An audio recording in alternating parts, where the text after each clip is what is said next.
You think history is boring? Prepare to have your mind blown. Forget the dull timelines and dusty textbooks. Today, we're unearthing the most insane, brutal, and utterly unbelievable ancient sports you've never heard of. From deadly gladiatorial contests that make modern MMA look like child's play to forgotten games with rules that would make even the most extreme athlete cringe. This is history, but with a serious adrenaline shot. Ever wished you could turn back time and witness the wild spectacles of the past? Well, strap in, because today we're taking you on a journey to the ancient world to discover the sports that captivated and often terrified their audiences. Forget what you think you know about ancient entertainment. These forgotten games had rules stranger than fiction and consequences that were often life or death. Get ready for a dose of history you won't find in any textbook. Before you get comfy, go ahead and like the video and subscribe only if you're actually enjoying it. Tell me in the comments where you're watching from and what time it is for you. I'm always curious to see the mix of places and time zones hanging out here together. Long before people kept scoreboards that flashed in bright colors, and long before crowds filled huge arenas that shook from cheering, there was a wide valley where the only sounds came from wind, birds, and distant rivers. This valley was empty most days. The grass moved in slow waves. Tall stones watched the world from their silent posts. But once every moon cycle, the quiet broke open when the people from the hills gathered to play a sport they called Shanuk. It was not famous. No one wrote books about it. No carvings show its players.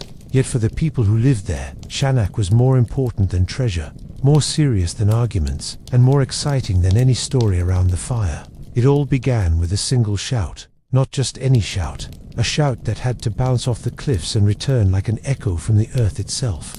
The start of a Shanuk match did not depend on a whistle or flag. It depended on the voice of the game caller. This person trained for years to learn how to shout with strength that could rise over the wind and reach the stone walls of the valley. The rule said the echo needed to return twice. Once was not enough. The people believed the valley had to agree that the match was worth its time. The valley had to speak back. If the echo did not return twice, the match could not begin.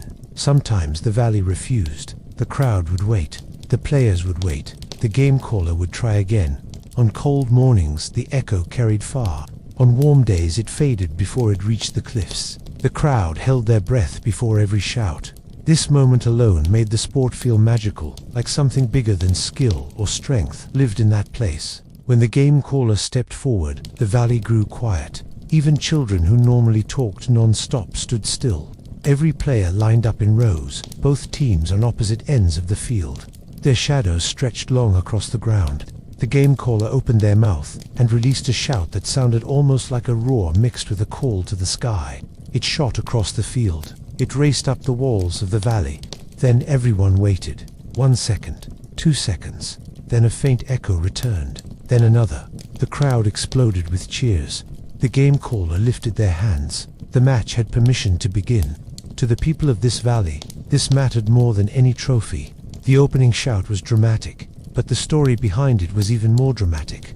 Long ago, the people believed a giant spirit lived beneath the ground. They said this spirit loved quiet mornings and hated being disturbed without reason. The spirit did not mind games though. It liked to watch people run, jump, and struggle. But it only liked honest games, fair games, games with real strength.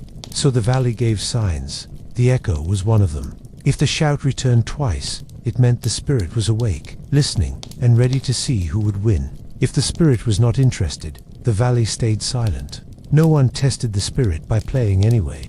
They decided long ago that it was better to miss a match than anger a force they did not completely understand. Whether the story was true or not, the rules stayed. Even after people stopped believing in giant spirits, they kept the echo rule because it made the match feel special. Once the echo returned, the players felt a burst of energy like fire spreading through their nerves. They grabbed the Shanuk ball. This ball was not soft or gentle. It was a heavy wooden sphere carved from the strongest trees in the region. Every team carved its own ball, but all of them followed one rule. The ball had to be so solid that it could not be squeezed even by the strongest hands. Young players practiced holding it for hours until their arms felt like stretched rope. The ball could bruise hands and arms. A single mistake could leave someone gasping, yet the players never complained. They believed that the ball chose its champion every match. Whoever mastered it earned respect for weeks. Older players said the ball only behaved for those with clear focus and strong spirits. Each team wore wraps made of woven plant fibers tied around their wrists and forearms to protect against splinters. Even with these wraps, players often left matches with marks that looked like badges. The children of the valley loved these badges. They touched them lightly and asked the older players to tell stories about how they earned each scar. Players told the stories proudly, not because they enjoyed the pain, but because the sport felt like a test of character. Every match shaped them. Every bruise taught them something. Every fall reminded them how to get back up. The field was not soft or smooth. It was carved from natural stone that stretched across the valley like an ancient road. The surface had cracks, bumps, and uneven spots that could trip a careless runner. It reflected sunlight so strongly that players sometimes squinted during noon matches. Falling on this field hurt. Not a little, but a lot. Yet the rule said no one could stop the match to complain. If you slipped, you kept going. If you fell, you stood up fast so your team did not lose momentum. Strength mattered, but discipline mattered more. Players trained to move on this field, the same way a mountain goat trains to move on cliffs. They learned where to place their feet. They memorized the cracks. They practiced sliding their steps to keep balance. No one expected the field to change. The field expected the players to change, and they did. Every season, the goal of Shanuk was simple in idea, but hard in practice. A player had to throw the wooden ball as far as possible down the length of the stone field. But the ball had to land within a narrow corridor marked by dark stones on each side. If the ball rolled outside the corridor, the throw did not count. Players had to blend strength with accuracy. Too much power sent the ball flying off course.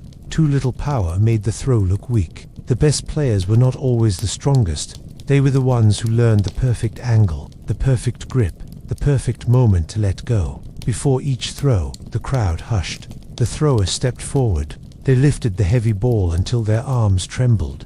They inhaled once. The wind settled for a moment. Then they threw with every muscle in their body working as one. The ball cut through the air. It hummed as it flew. The crowd watched the arc, holding their breath again. When the ball hit the stone, dust burst into the air. Judges rushed forward carrying long ropes. They measured every inch of the throw. They knelt on the ground to check whether the ball touched the marked corridor. The players watched closely.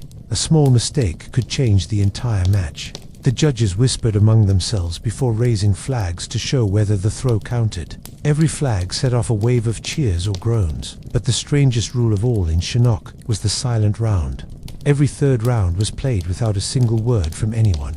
No talking from players. No cheering from spectators. No whispers allowed. If someone spoke, their entire team lost the round instantly. The silent round was meant to test the players' focus. It also made the valley feel eerie. Dozens of people held their breath. Birds paused their songs. Every footstep felt louder than thunder.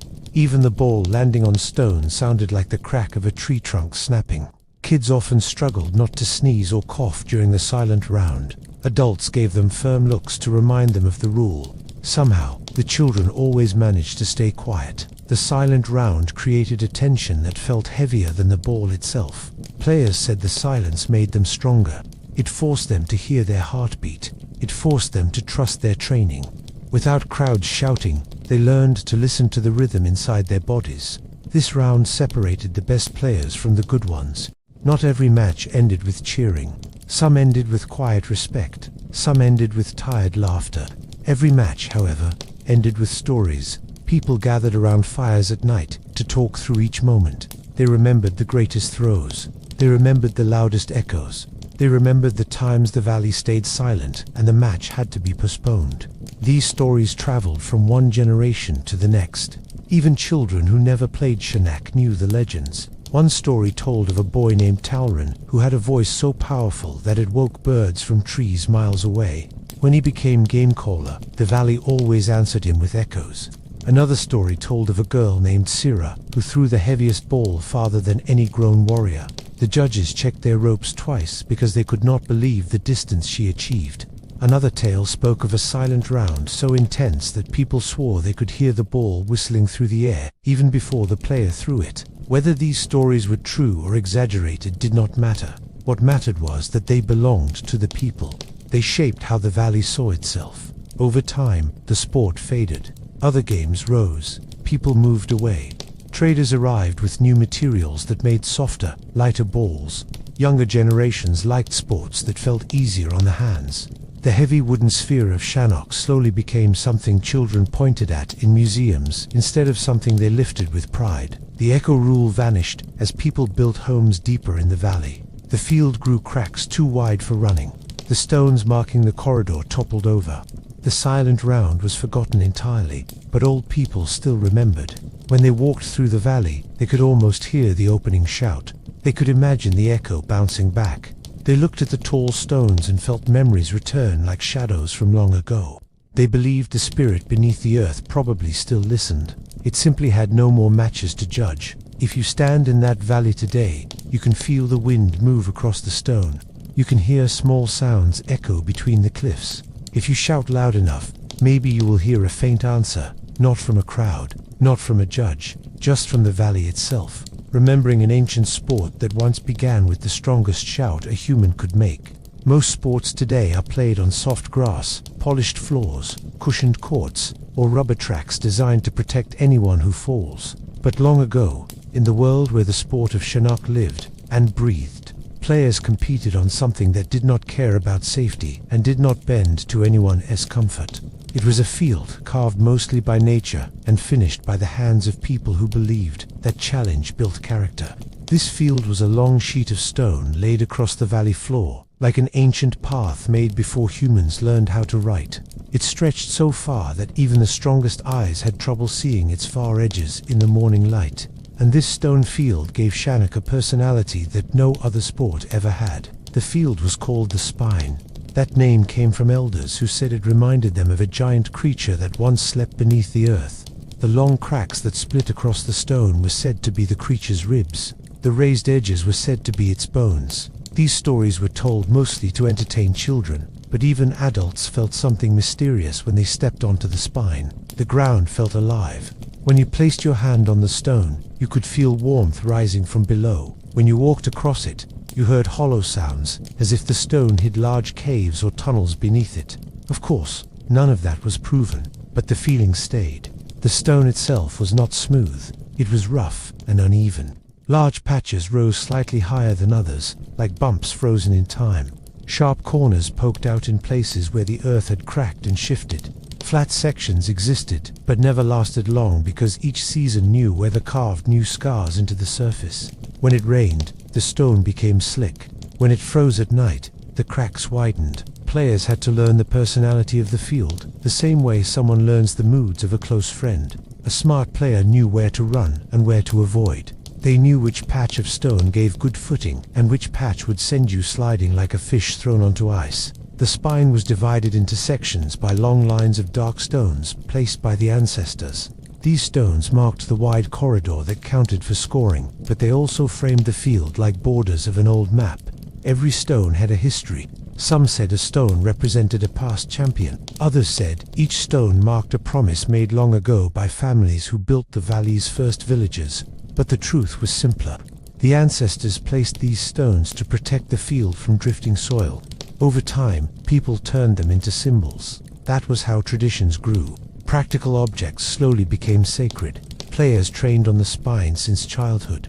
Before they ever lifted a Shanuk ball, they learned how to stand on the stone without losing balance. They practiced walking along cracks with arms stretched out. They hopped from one raised patch to another.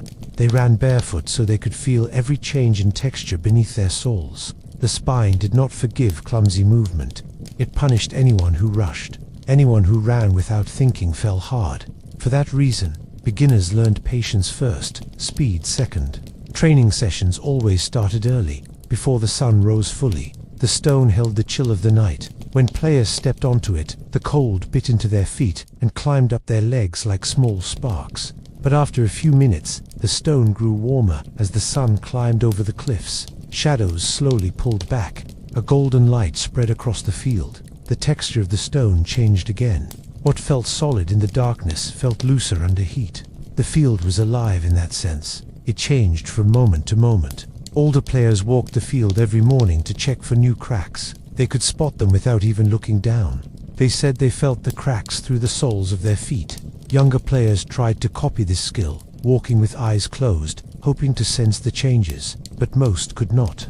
It took years to understand the spine that well. Some even slept on the field at night to listen for faint sounds of shifting rock. They said the spine whispered in the dark. They said the earth told secrets to those who paid attention. Whether that was true or just another old legend, nobody really knew, but players respected the effort. The field might sound dangerous, and it was. Falls were common. Scrapes were guaranteed. Players often left matches with bloody knees or bruised elbows, yet not one player ever asked for a softer surface. They believed the stone separated those who wanted praise from those who wanted mastery. Anyone could look good on grass. Anyone could move fast on sand. But only someone brave enough to face the spine could play Shanuk the way it was meant to be played. Matches were not cancelled due to weather. If the stone was wet, teams adjusted. If frost covered the ground, players tightened their footwork. If dust storms rolled across the valley, players wrapped cloth around their faces and kept going. The spine gave no excuses, so the sport gave none either. Spectators knew the field well too. They sat on raised hilltops or flat stones along the valley's edge to watch the match unfold. They knew exactly where slips were likely. When a player ran toward a dangerous patch, the whole crowd leaned forward. They held their breath when the runner's foot hovered over a crack. Some children covered their eyes, but when players cleared these obstacles with skill, the crowd erupted in cheers that echoed off the cliffs. Every step on the spine was a small victory. Every fall was a lesson. During each match, the sun played a huge role.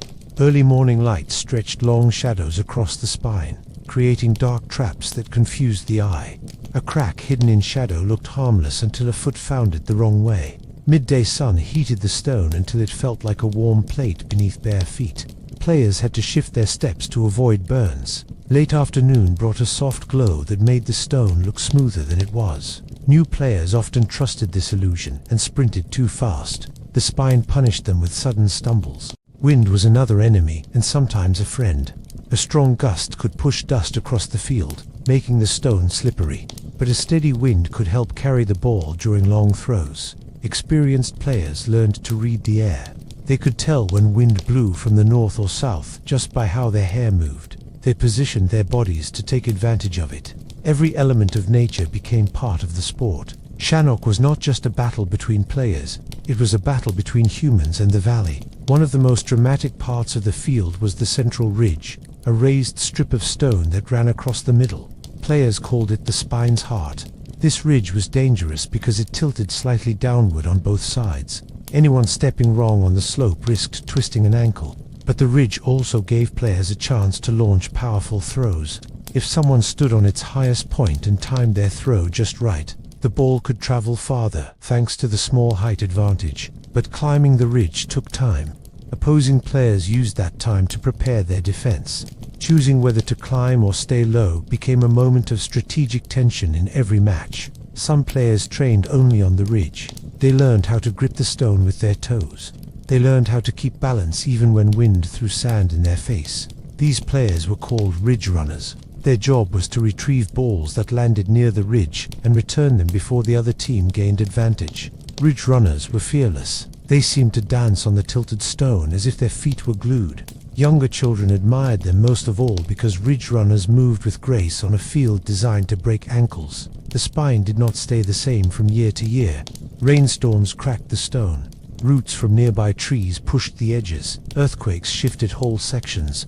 After every big change, the valley people held a ceremony where the elders walked the field with torches at night. They marked spots too dangerous to play on. They replaced fallen boundary stones. They held long discussions about which parts of the field should stay and which needed clearing. These ceremonies lasted until morning. They treated the field like a living elder who needed care and respect. This attention to the spine created a deep bond between the people and the land. Children learned early that the stone held history older than their oldest ancestors. When they ran across it, they felt part of something long-lasting. When they fell on it, they felt humbled. When they stood up again, they felt stronger. They believed the spine shaped their characters more than the sport itself. It taught them to be brave, patient, aware, and honorable. Many old stories surrounded the spine. One legend told of a player named Haroon, who ran so fast across the stone that sparks flew from his heels. People swore they saw streaks of light behind him as he sprinted.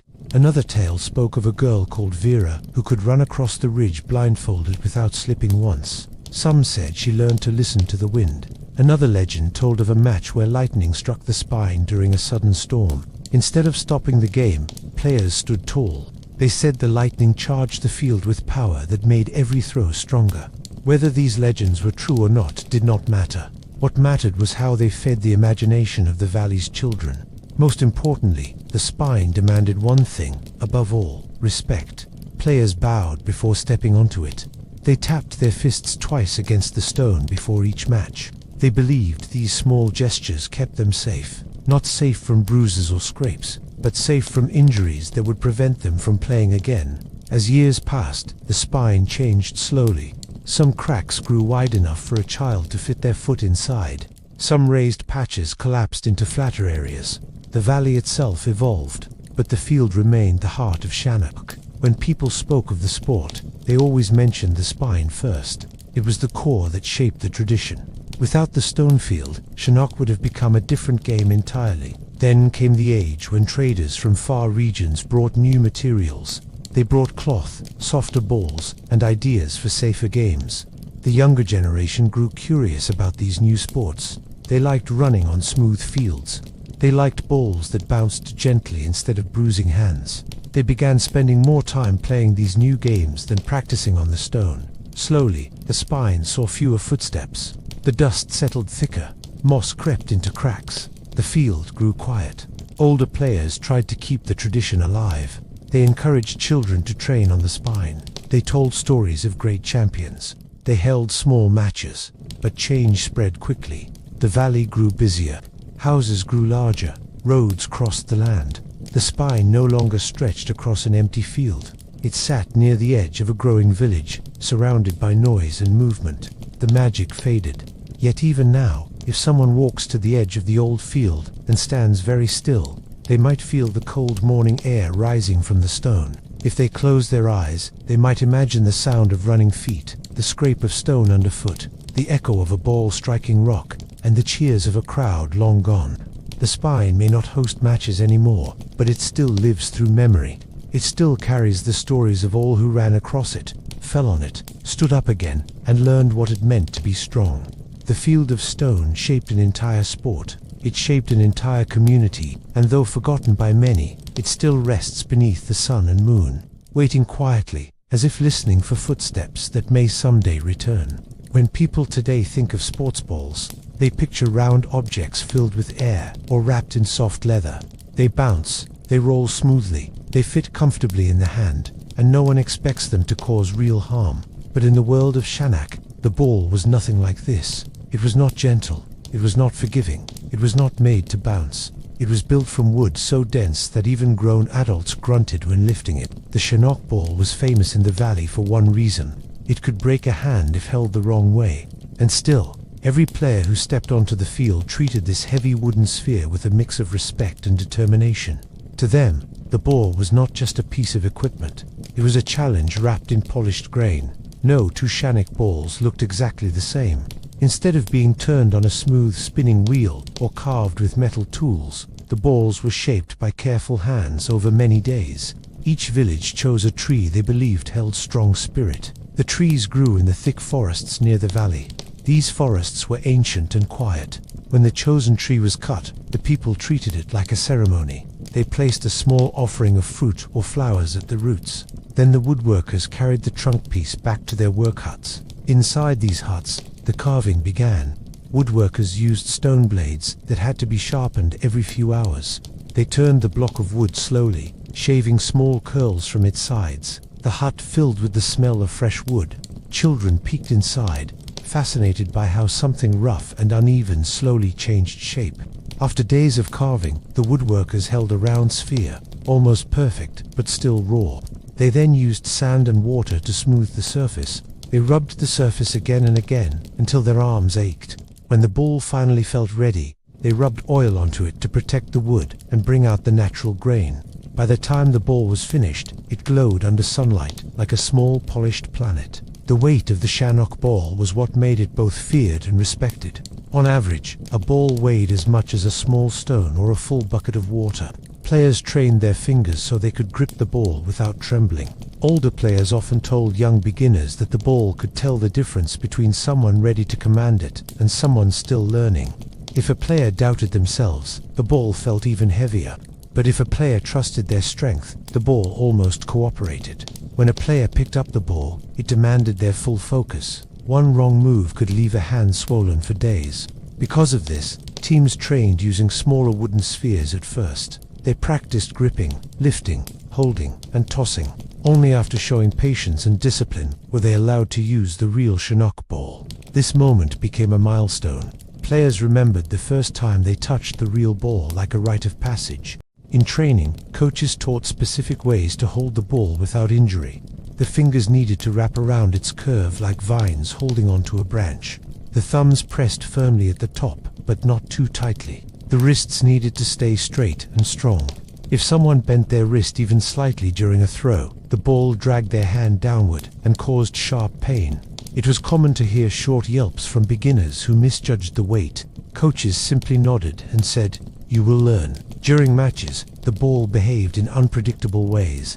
Even though it was round, the wood's natural grain sometimes caused small shifts in its movement. A throw that looked perfect might twist in the air. A roll that seemed slow might suddenly speed up. The ball had personality. Each was unique. Some flew straighter than others. Some had a slight wobble. Some rolled almost silently, while others clattered loudly on the stone. Players learned the personality of their village, S-ball, like someone learns the habits of a close friend. They noticed how it moved, how it felt in their hands, and how much force it needed. Visiting players sometimes complained that their team's ball was too light or too heavy. But once they stepped onto the spine for a real match, all complaints faded because the ball itself reminded them that the sport was not made to be easy. The ball's danger did not stop the people. In fact, it made the sport more meaningful. If a player dropped the ball in fear, it did not just fall. It crashed onto the stone field with a loud crack that echoed off the valley walls. It left marks on the stone. It left marks on the mind of anyone careless enough to underestimate it. The sound of the ball hitting stone became one of the most dramatic parts of Shanuk. Spectators recognized each sound. A soft tap meant the ball had rolled in correctly. A loud crack meant the ball landed far and clean. A dull thud meant someone had made a mistake. Some of the most skilled Shanuk players could spin the ball with such precision that it looked lighter than it truly was. Their fingers danced across the surface for just a second before they released it. Spectators gasped when these skilled players stepped forward because they knew the throw would be impressive.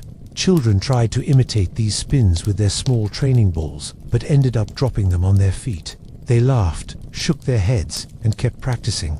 Stories surrounded the Shanuk ball. One legendary story told of a player named Mako who trained by carrying 2 balls instead of one in each hand. People said he walked across the spine with both balls held out to his sides, his arms steady as stone pillars.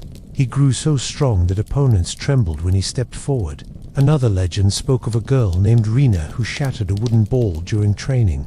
According to the story, she threw the ball with such power that it hit a boulder and split in 2. Whether it actually happened did not matter. The story inspired countless young players to believe they could be just as strong.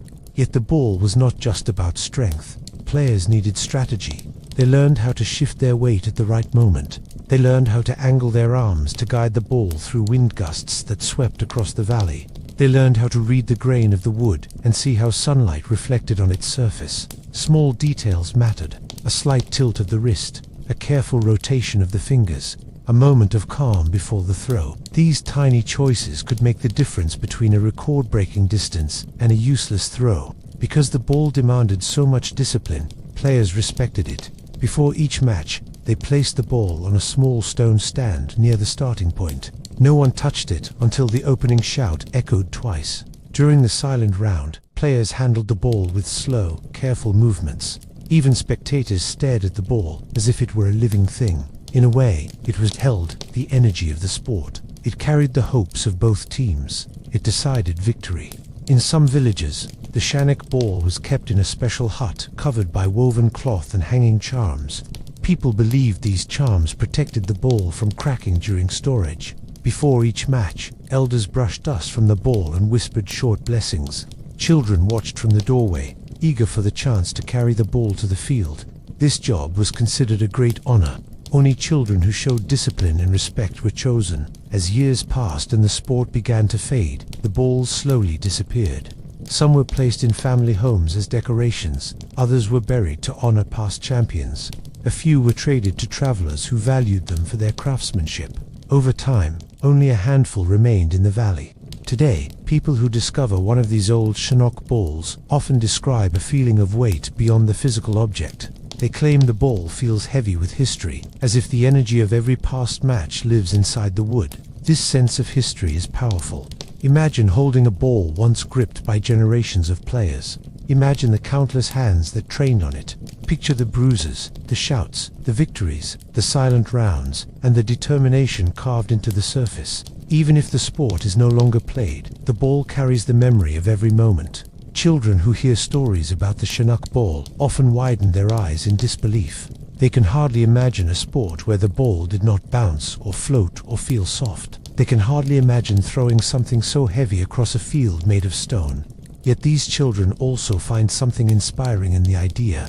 The sport was hard, but the people played it anyway. The ball was dangerous, but the players mastered it. The world was different then, but courage was the same.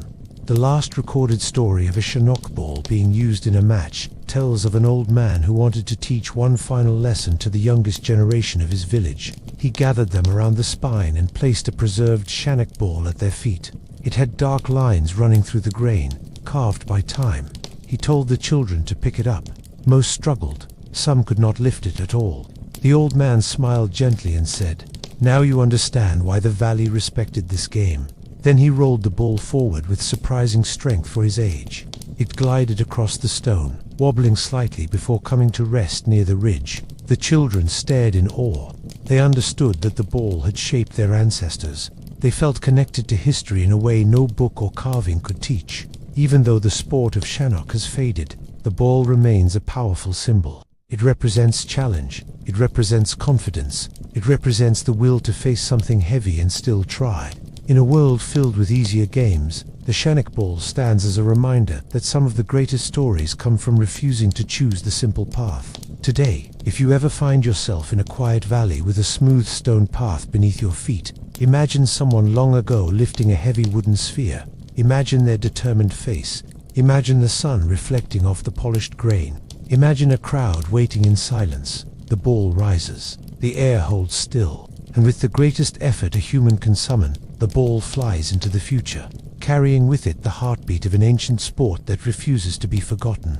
In most sports today, people think of goals, nets, baskets, or targets. They picture points flashing on screens, numbers rising as players score. But Shanuk had none of these things. There were no nets stretched between posts, no hoops lifted above the ground, no chalk circles to toss things into. Instead, Shanuk measured skill in one of the purest ways possible.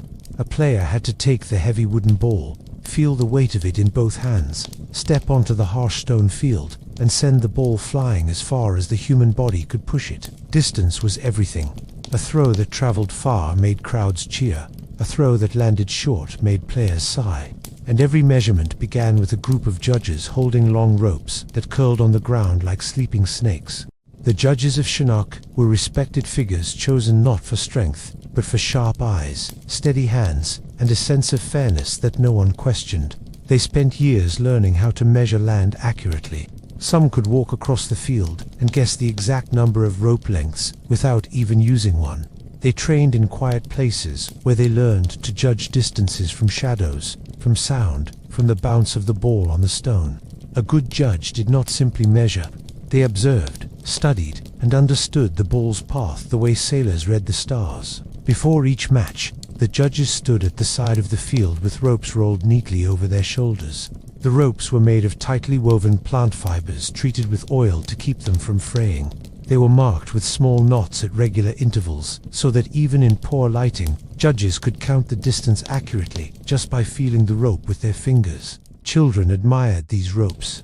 They imagined becoming judges someday, walking the field with confidence, measuring great throws with smooth precision. Once a throw was made, the judges rushed forward with surprising speed. They ran across the stone with sandals that gripped the rough surface. They followed the echo of the ball's impact until they reached the place where it landed.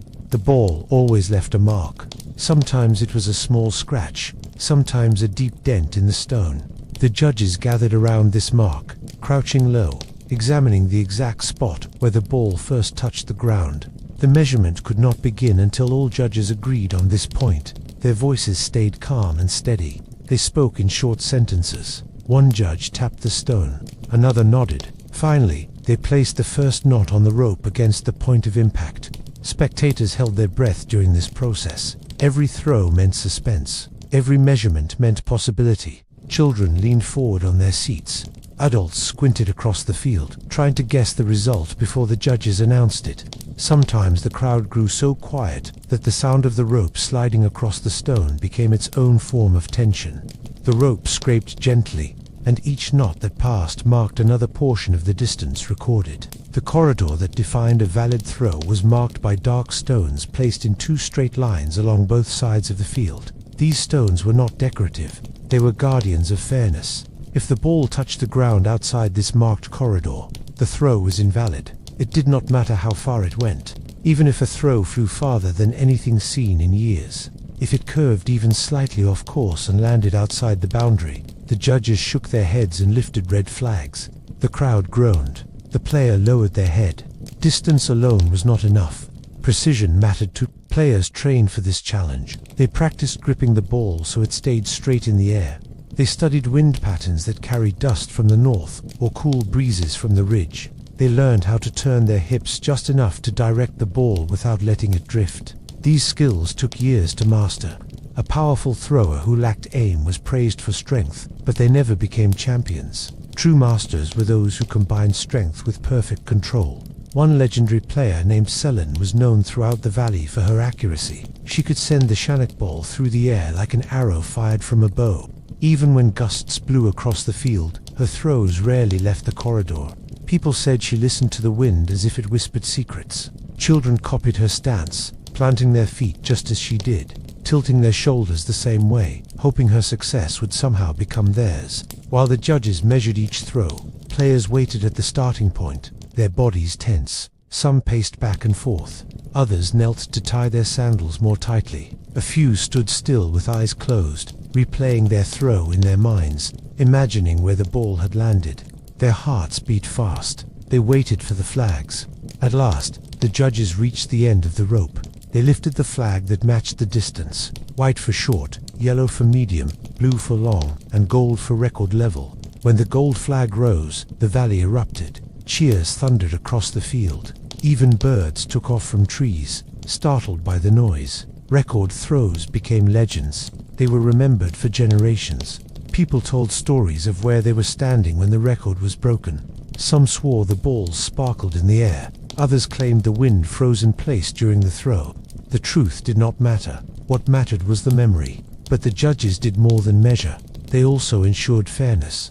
If a player stepped over the starting line during a throw, the judges blew whistles made from carved horn. If the ball slipped from the hand before the throw, it counted as a wasted attempt. If a player took too long preparing, a judge tapped their shoulder with a wooden rod to signal that time had expired. The rules were strict. Shanuk did not allow hesitation. Players respected the judges because judges carried the weight of the sport. Without them, arguing would never end. Villagers might accuse each other of cheating. Tension could rise, but the presence of trained judges kept matches honest. Even when a ruling disappointed the crowd, they accepted it. The judges did not show emotion.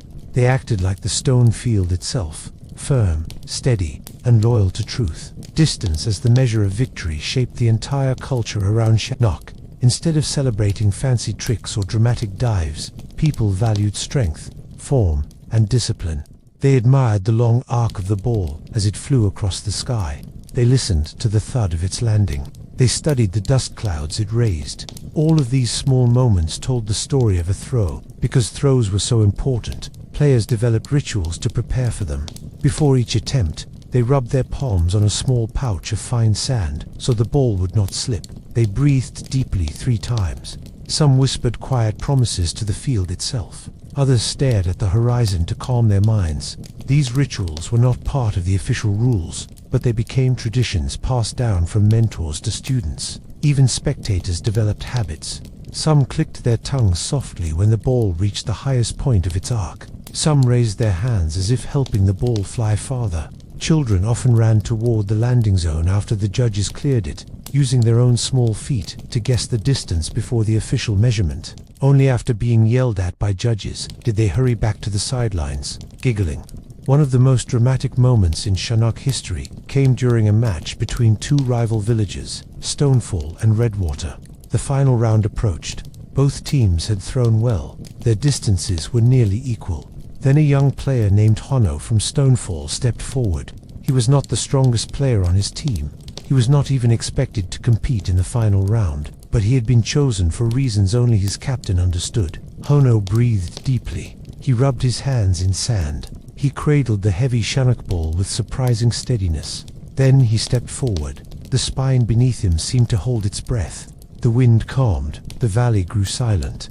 Hono lifted the ball, pulled it back, and threw with every bit of strength in his lean frame. The ball soared. It rose higher than any throw in the match. It spun slowly, reflecting sunlight. Spectators gasped. They followed its arc until it vanished in a burst of dust far down the field. The judges raced forward. Their ropes stretched and uncoiled. They knelt, argued, checked again, counted knots twice. Then 3 judges lifted the gold flag at once. The valley roared. Stonefall erupted in celebration. Redwater, though disappointed, applauded too, because the throw deserved respect. Hono became a legend. Children carved his name on stones. Elders told his story at every gathering. The distance he achieved remained unmatched for years. This legendary moment revealed the true beauty of Shanuk. Victory was not about beating an opponent with tricks. It was about surpassing the limits of one's own strength. Each throw tested the human spirit. Each measurement revealed how far someone could push themselves. The judges were there not to reward perfection, but to record effort. Over time, as the valley grew and people became interested in softer sports brought by travelers, fewer children learned to throw the Shanuk ball.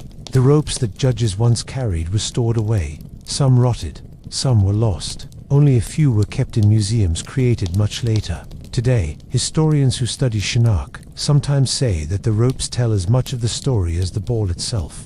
The ropes measured not only distance, but dreams. Even though the sport faded, the idea behind its scoring remains powerful. It teaches that success is not always about hitting a target placed in front of you. Sometimes victory is measured by how far you can send something forward, how far you can push yourself, how much distance you can create between where you began and where you end up. If someone stands on an empty field today, picks up a heavy stone, and throws it as far as they can, they may feel a small echo of what the players of Shanuk once felt. The moment of release, the rising arc, the anticipation as the object flies, the hope that it will land farther than expected. That small feeling connects the present to the past. It reminds us that even forgotten sports carry lessons that still hold meaning. Distance was the heart of Shanuk, and as long as people remember the long throws, the rushing judges, and the ropes stretched across the ancient stone, the spirit of the sport remains alive. The silent round of Shanuk was unlike anything seen in any sport that survives today. Players trained for strength. They trained for precision. They trained for endurance in harsh weather. But nothing prepared them for the strange power of silence. Every third round of Shanuk had to be played without a single spoken word. No cheering, no instructions, no whispers between teammates, no chants from the crowd. The valley had to stay quiet from the moment the judges lifted the carved wooden sign that read "The silent round begins." Once the sign rose, the entire world seemed to change. People who visited Shanuk matches for the first time often gasped when they saw how quickly the shift happened. One moment the field was alive with noise. Children laughed. Elders called out reminders. Players shouted motivation. The next moment everything dropped into silence so complete that it made the hairs on a person's arms stand up. The stone field, normally echoing with voices, suddenly felt like a sacred place. In a way, silence was not just a rule. It was a test of spirit. Shanuk players believed the silent round measured a person's inner balance more honestly than any throw of the ball.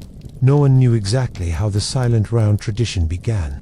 Some said it started when the earliest villagers wanted a way to calm tempers during competitive matches. Others believed the first hunters used silence to strengthen discipline, and the sport borrowed it. A few old stories even claimed that a wise elder once stopped a fierce argument by asking everyone to stay silent until the sun moved a finger's width across the sky. When everyone fell quiet, they realized the problem did not matter as much as they thought. That story may or may not be true, but the idea behind it lived inside Shanuk for centuries. During the silent round, the atmosphere changed completely. Without voices, every small sound grew louder. The scrape of sandals, the thump of a player's heartbeat, the soft whistle of wind passing across the stone surface, the breath of the players pushing in and out of their lungs. Even the ball itself seemed to make more noise in silence than it did in normal play. When a player lifted the hardwood sphere, the gentle rub of their fingers on the grain became a signal that the moment was beginning. Children found the silent round fascinating. Many of them struggled not to talk. Some clamped their hands over their mouths. Others sat with wide eyes, afraid that even a tiny giggle might ruin things. Parents watched them closely. The judges were strict. If any sound came from the spectator area, the judges stopped the moment and started the silent round again. If the crowd broke silence twice in the same round, the entire match paused. Players grew restless. Judges grew annoyed. The atmosphere dimmed, so the villagers learned to respect the silence. Players, on the other hand, trained day and night to master their focus. Being strong was one thing.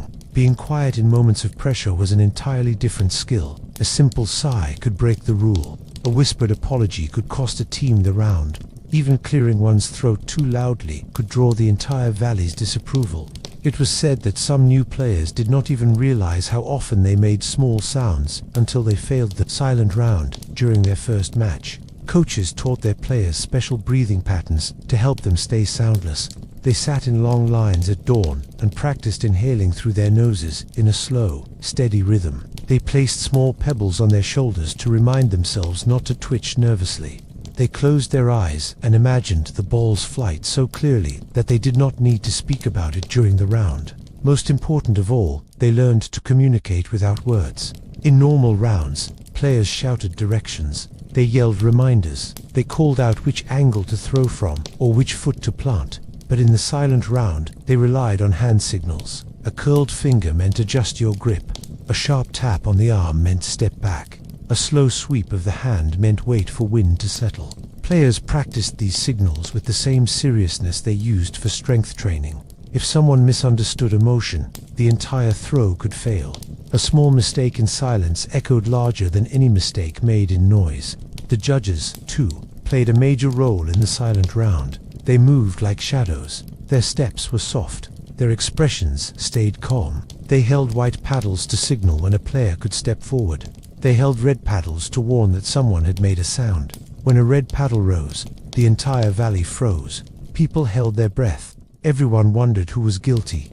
The judges never shamed anyone openly. They simply reset the throw. Still, players understood the weight of silent mistakes. It affected pride. It affected teamwork. It even affected how other villagers viewed their discipline. One of the most remarkable things about the silent round was how it sharpened everyone's senses. Without speech, people suddenly noticed things they usually ignored. The wind brushing over the field, the tiny cracks in the stone, the dust shaking loose from the player's sandals, the small bounce of the ball when the player shifted its weight. Things that seemed ordinary became dramatic. The silence made them important. When the player finally stepped into position, the intensity reached its highest point. Every eye locked onto the scene. The entire valley seemed to pulse with anticipation. The player stood alone with the heavy ball in hand, the weight of it pressed into their palms. The rough texture reminded them of every practice session, every bruise, every moment of frustration and triumph. They breathed slowly. They scanned the field. They studied the boundary stones on either side, all without saying a word. Then came the throw. During the silent round, the throw felt different. It felt personal. It felt almost sacred. The player pulled the ball back. Their muscles tightened. Their spine aligned. Their hands cupped the ball. The throw carried no shout of effort, No roar of challenge, no cheer of teammates. It was pure action. It was movement stripped of everything but intention. When the ball left the hands, the sound of it cutting through the air filled the silence like a bright spark. Everyone watched the arc. The silence made it feel slower. It seemed to float above the field before gravity finally pulled it down. Then came the landing. The heavy wooden thud echoed across the field. In a silent world, that single sound rang like thunder. After the throw, players did not shout in triumph or groan in disappointment. They simply stepped back. They watched the judges. The judges walked toward the landing point with their usual calm steps. The ropes unrolled. The knots clicked softly. The rope slid across stone with a soft whisper. Every motion sounded louder because the world was forced to listen. Sometimes, the silent round produced surprising results. Players who stayed calm thrived. Those who relied on noise struggled. Some players discovered they threw better when no one spoke. Their minds cleared. Their focus sharpened. Their bodies remembered the motion without needing direction. Other players found silence frightening. They missed the guidance of teammates. They felt alone on the field. They made mistakes they normally avoided. Spectators became part of the round. Children sat stiff and still. Teens pressed fingers to their lips to keep themselves from gasping too loudly. Adults braced themselves so they would not cough at the wrong moment. Even animals joined the silence. Birds perched quietly on branches. Dogs lay still beside their owners, as if they understood the rules. There was one famous silent round that people told stories about for generations. It happened during a festival match between the villages of Greatwind and Mist. Both villages had talented players. Both villages had practiced for weeks. The valley was full of visitors. Merchants sold food. Travelers brought gifts. Children played small games in the dust while waiting for the match to start. When the third round arrived, the judges lifted the wooden sign. The valley fell silent at once, but something unusual happened. A strong wind blew across the field, rattling the small flags tied near the entrance. The players paused. The judges waited. The wind settled. Then the round began. The great wind player stepped forward first. His name was Rollo, known for strength but easily distracted. His teammates worried. Silence was his weakness. He cleared his throat. He shifted his feet too loudly. He breathed heavily. The judges raised a warning paddle. Rollo froze. He looked at the judges. He looked at his team. He took a deep breath and steadied himself. With great effort, he grew still. He lifted the ball. He centered his weight. He pulled the ball back. Then he threw. The ball flew far, but the wind caught it. It drifted slightly. It landed a few knots short of what was needed. The great wind spectators felt disappointed, but they did not dare make a sound. Next came the Miststone player, a young woman named Neral. She was known for calmness. She rarely spoke even during normal rounds. This round belonged to her.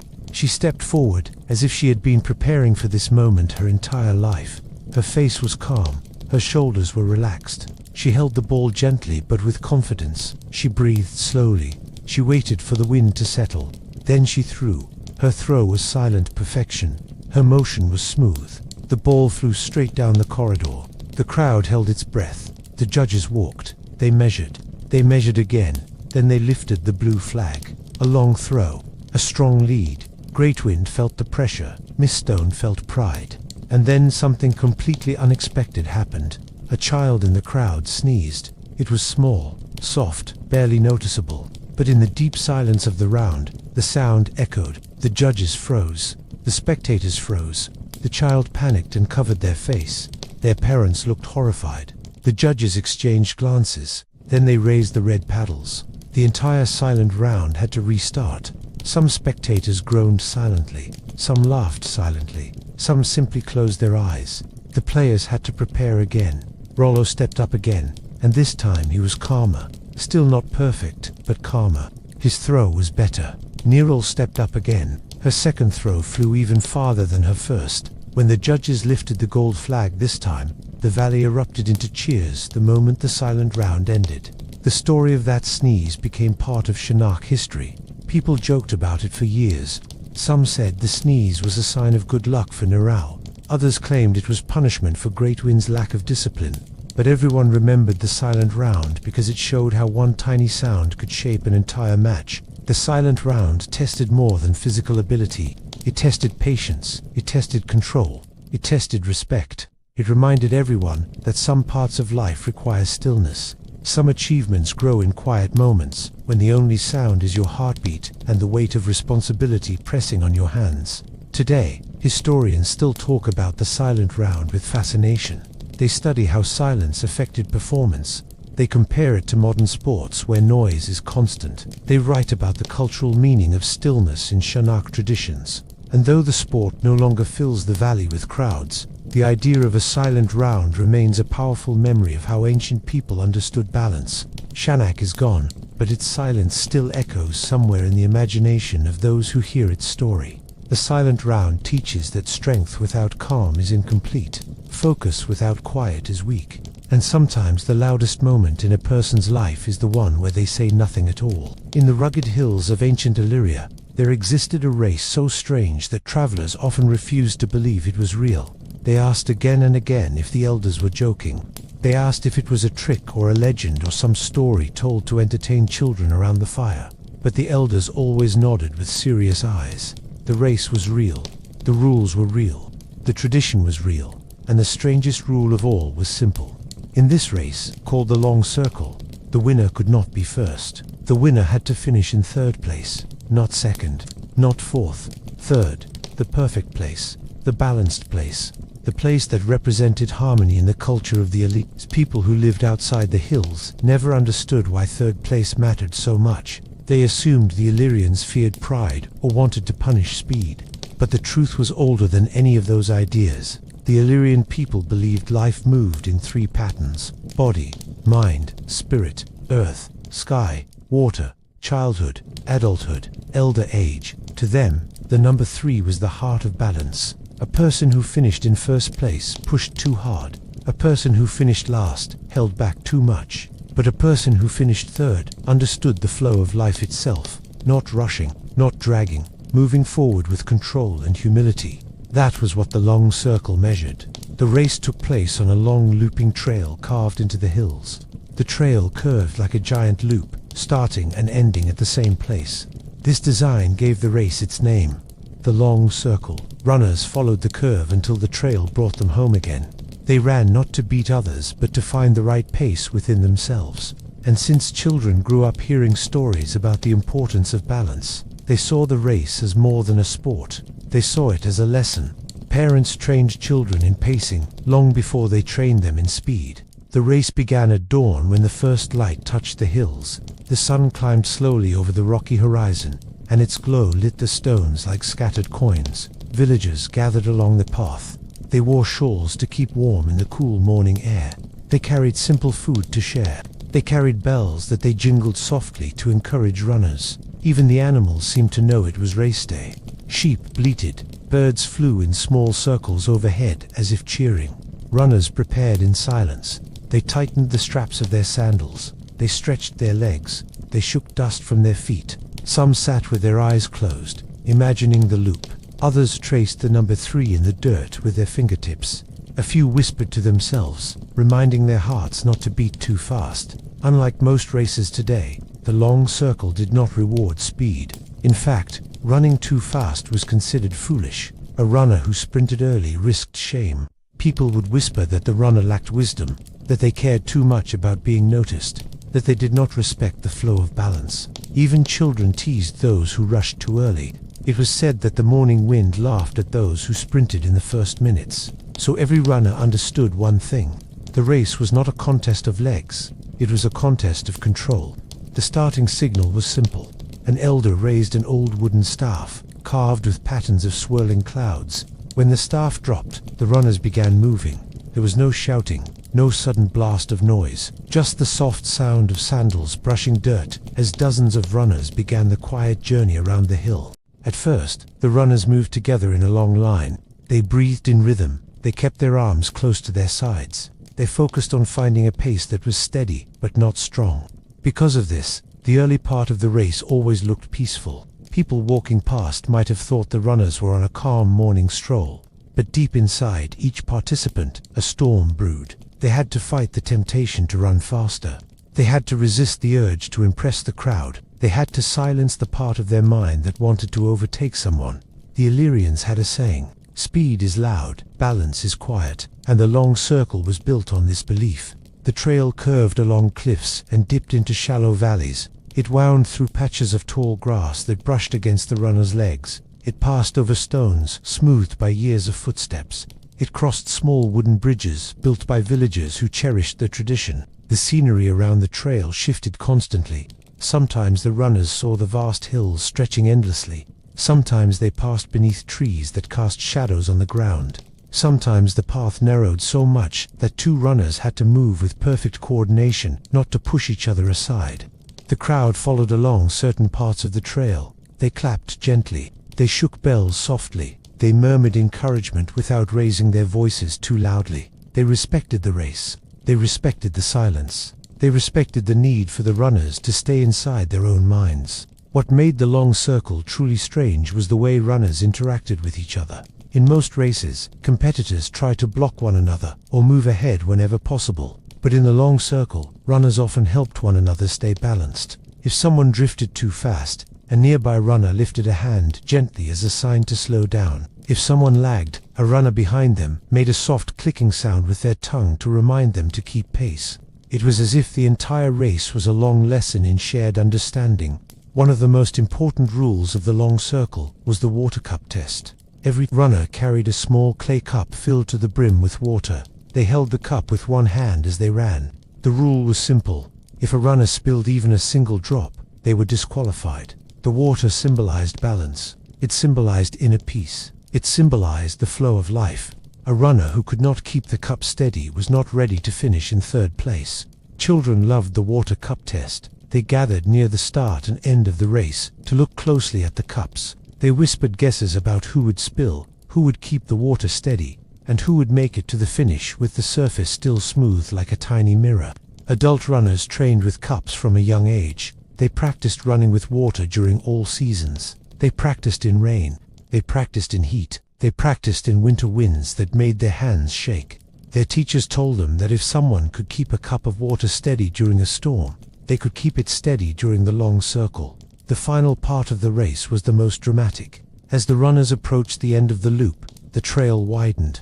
The village musicians gathered. The crowd grew thick. The elders stood near a tall stone that marked the finish line, and the tension, which had been building quietly all morning, finally took shape. Runners had to judge their position with absolute precision. Someone in first place had to slow down or risk humiliation. Someone in fourth place had to gently increase their pace to reach third, but they had to do it without spilling water. They had to do it without looking desperate. They had to do it with calm eyes and steady steps. If anyone panicked, the entire race fell apart for them. In many races across the centuries, two runners ended up fighting silently for that third position. They would glance at each other cautiously. They would match each step. Their hands would tremble as they tried to keep their water cups still. The crowd held its breath during these moments, because the final steps of the long circle often revealed the true spirit of a runner. One of the most famous races in Illyrian history involved a young man named Oren. He was known for being restless. He spoke too quickly. He walked too quickly. He practiced too quickly.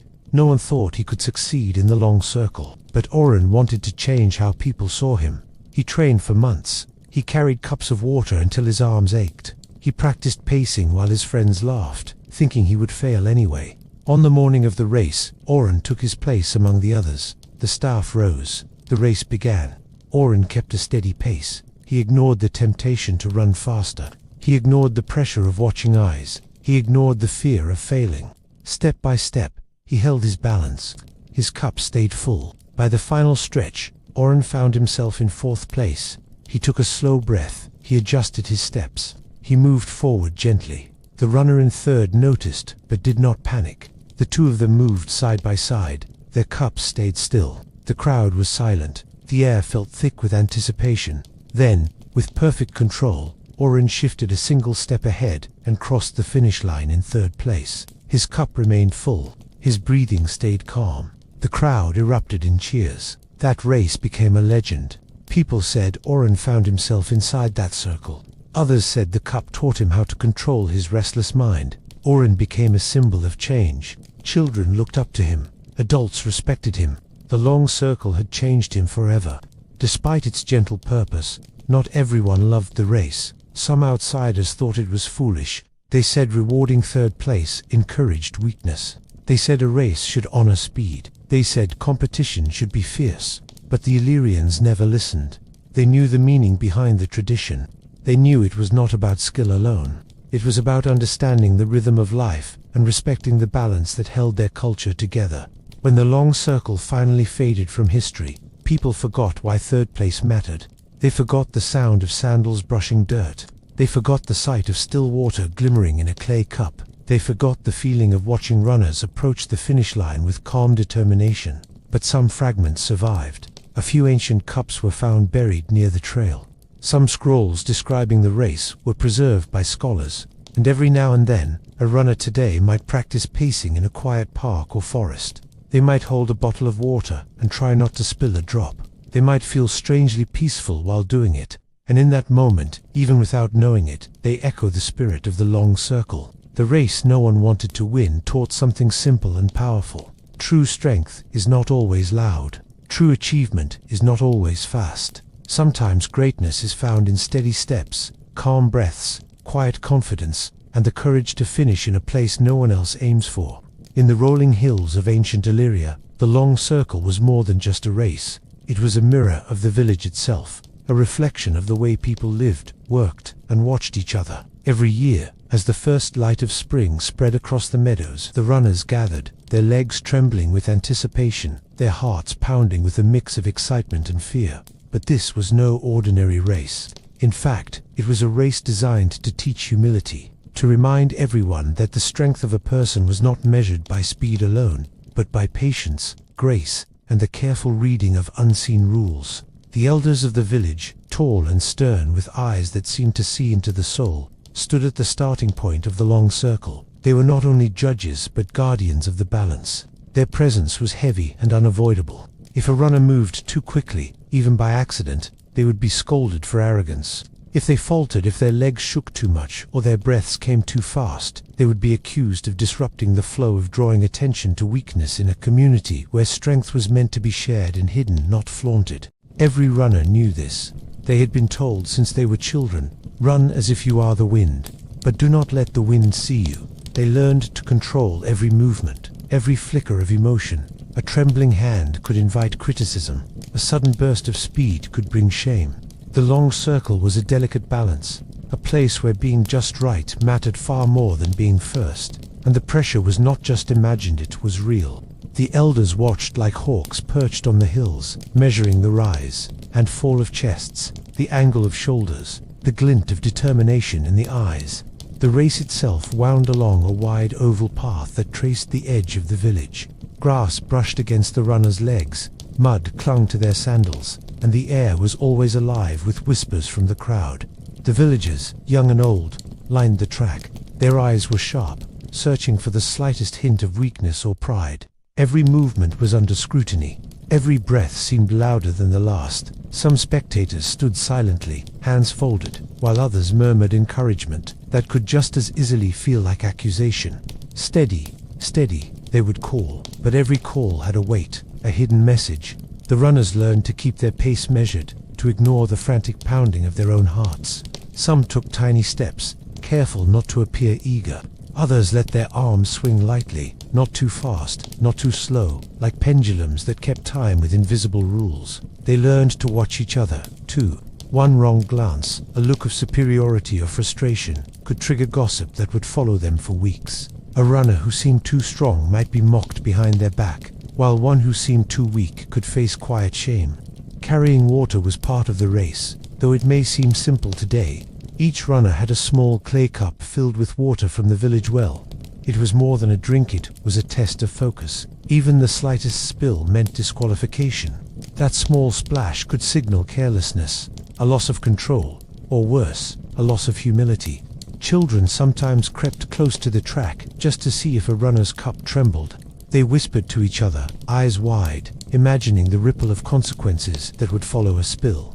The runners, meanwhile, kept their eyes forward, arms steady, their minds quiet, because thinking too loudly, even inside, was thought to disrupt the harmony of the circle. It was not uncommon for a runner to feel panic rising as the race went on.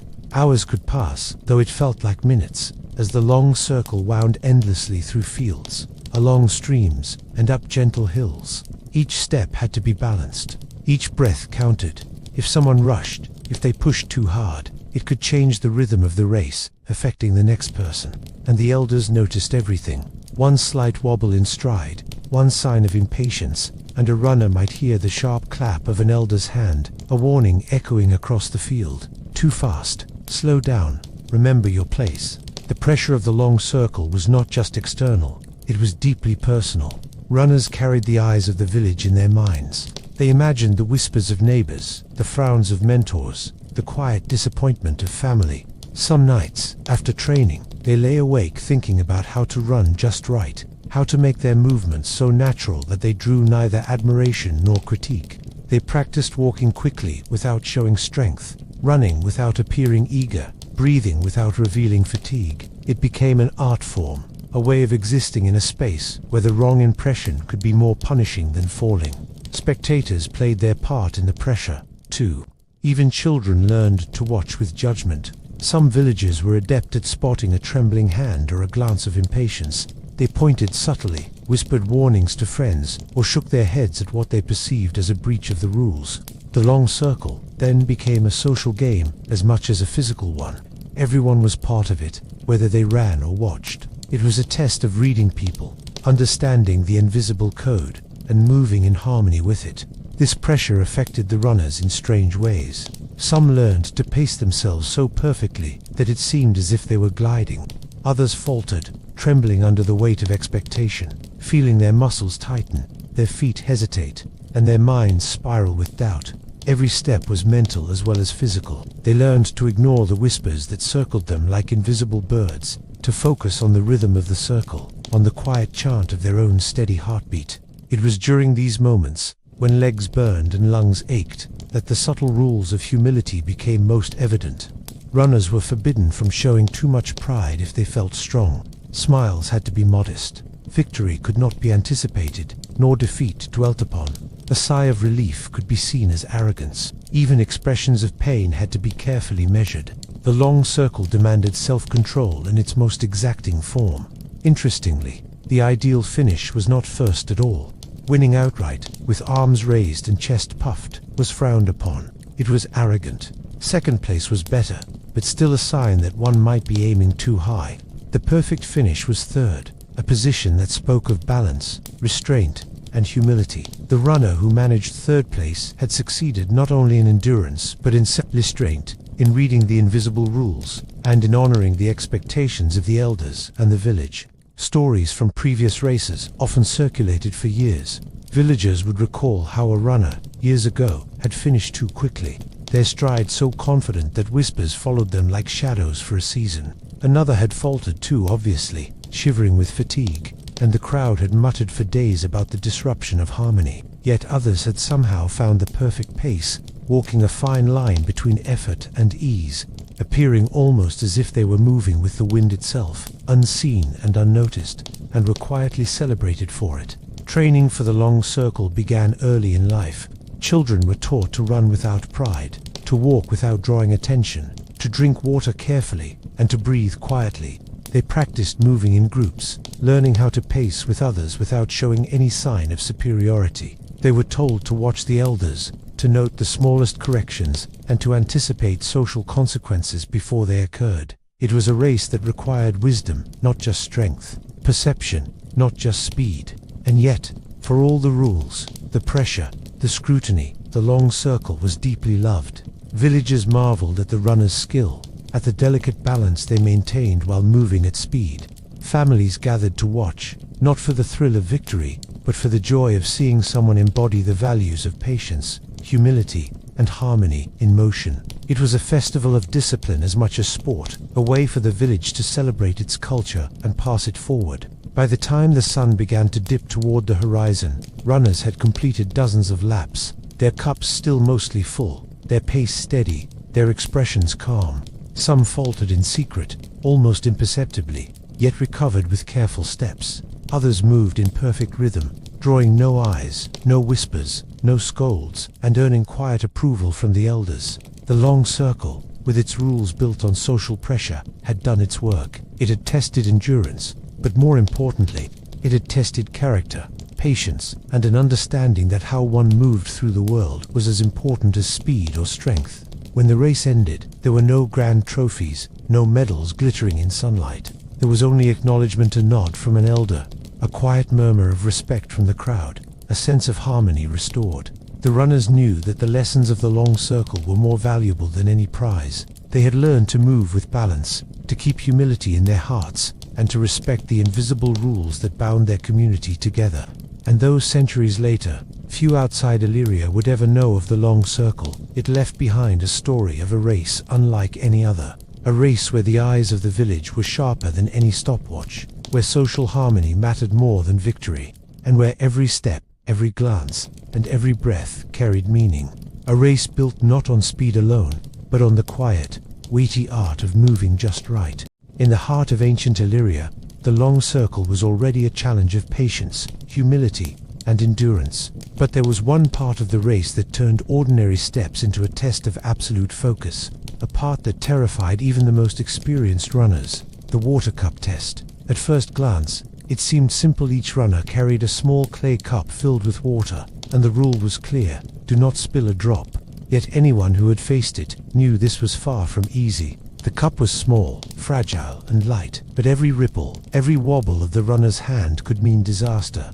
One tiny mistake, and a runner could be disqualified instantly. No excuses accepted. The cups themselves were a work of quiet artistry, made by the village potters. Each was carefully molded from clay, fired in smoky kilns, and polished smooth. They were uniform in size, roughly the width of a small palm, and no two were exactly alike. Some were slightly heavier, some lighter, but they all held the same magical danger: water. Even a single drop escaping over the edge was enough to invoke the wrath of the elders. The water was drawn fresh from the village well, cool and clear, and in the cup it shimmered like a tiny mirror of the sky above. Holding it steady required strength, patience, and nerves of steel. When the race began, runners grasped their cups firmly, balancing them in one hand as they moved around the winding track of the long circle. It was harder than it looked. Every step sent vibrations through the body. The mud clung to sandals. The grass tugged at ankles. A gust of wind could tilt a cup ever so slightly, threatening the precious liquid inside. Yet the runners could not adjust with a jerk or sudden movement that would draw attention, and perhaps suspicion, from the elders. Every motion had to be deliberate, calm, and invisible. Spectators lined the course with bated breath. Children perched on low fences, peering over shoulders, and older villagers leaned forward, watching every flick of a wrist, every tilt of a cup. Some murmured advice quietly, while others whispered with a grin, trying to see who might falter first. "Careful, careful," they would say, eyes following a trembling hand, and the runners, fully aware of the scrutiny, felt their hearts hammer harder, their breaths catch, their muscles tighten. One spill could undo hours of careful pacing and endurance. One tiny misstep could erase their years of preparation. The water cup test was a psychological trial as much as a physical one. Runners had to train not only their bodies, but their minds. They practiced walking and running with cups for hours, learning how to adjust to each bump in the path, each gust of wind, each uneven stone underfoot. They learned how to steady a trembling hand, how to move without jarring the liquid, how to let the water move with them rather than against them. Even the smallest gesture, a flick of the wrist or a shift of the elbow, could change the course of the race.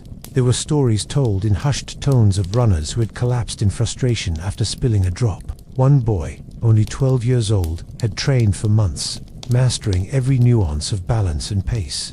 On the day of the race, a single stumble on a patch of mud sent water flying across the ground.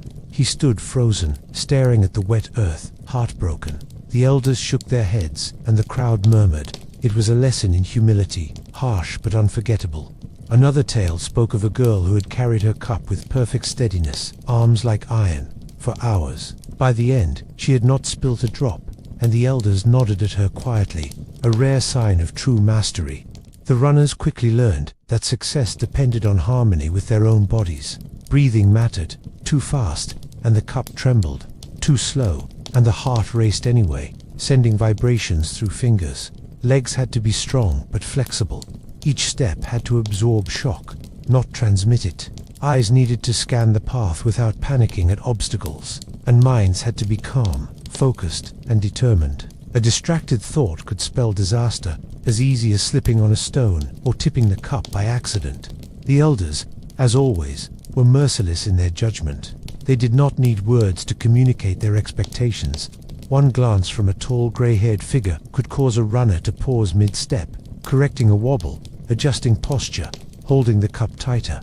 Their eyes were everywhere, noting even the tiniest errors. A shiver, a sudden glance, or a tightening of fingers too sharp could bring a warning, a sharp clap, or, in some cases, disqualification. Runners learned to internalize the pressure, to anticipate it before it arrived, and to move as though the eyes of the elders were not a burden but a gentle guide. The course itself was tricky. It wound across uneven fields, over patches of mud, along slopes where the grass was slick with morning dew. Every footfall mattered.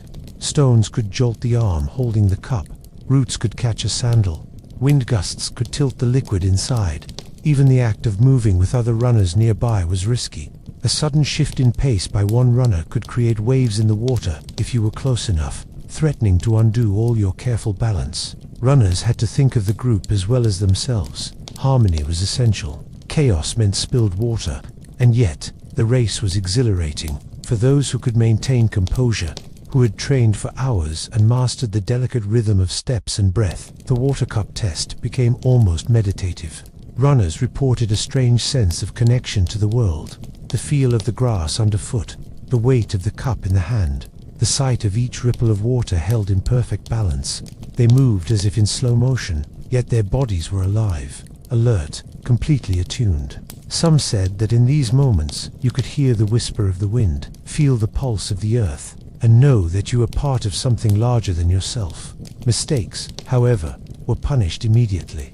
A single drop touched the ground, and an elder's sharp hand gesture would signal disqualification. There was no debate, no leniency. The crowd's reaction was a mixture of sympathy and admiration. They understood how difficult the task was. They recognized the courage of anyone who came close to the end without spilling, and they remembered, year after year, those who had succeeded and those who had failed, passing their stories to children as lessons in patience, discipline, and humility. Despite the pressure, the water cup test was never seen as cruel. It was a sacred part of the long circle, a test that reminded everyone that life itself required balance, careful attention, and respect for invisible rules. It was a way to teach young runners that small mistakes mattered, that focus and composure were virtues, and that humility could be just as rewarding as strength. It was also a reminder that the eyes of others mattered not in judgment alone, but in shaping the way people moved through the world. Quietly learning the lessons of community, harmony, and vigilance. By the time the sun began to dip in the sky, runners had been on the course for hours. Their cups were still mostly full, their strides measured, their minds alert. They had learned to ignore the chatter of the crowd while still honoring its watchfulness, to control every flick of a wrist, every tilt of a cup, every wobble of the hand. They had discovered that the smallest details, the angle of a finger, the firmness of a grip, the steadiness of breath, could make the difference between success and failure. And as they crossed the finish line, often with the cup still untouched by a single drop, a quiet sense of accomplishment washed over them, stronger than any applause or cheer.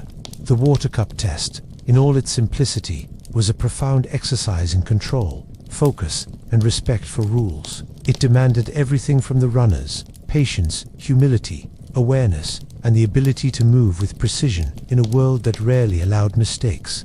Those who completed it without spilling a drop were celebrated quietly by elders, admired subtly by peers, and remembered for generations as examples of perfect balance. They became living proof that even the smallest acts, like carrying a cup of water steadily, could teach lessons about life, community, and the harmony of motion.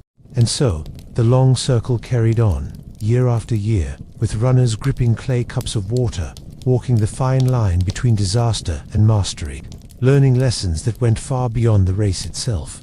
It was a test of mind, body, and spirit, a reminder that even the simplest things could hold the greatest challenges, and that patience, focus, and humility were as important as speed or strength. The water cup test became a story whispered across generations, a tale of quiet courage, meticulous balance, and the extraordinary power of staying steady when the world seemed determined to knock you over.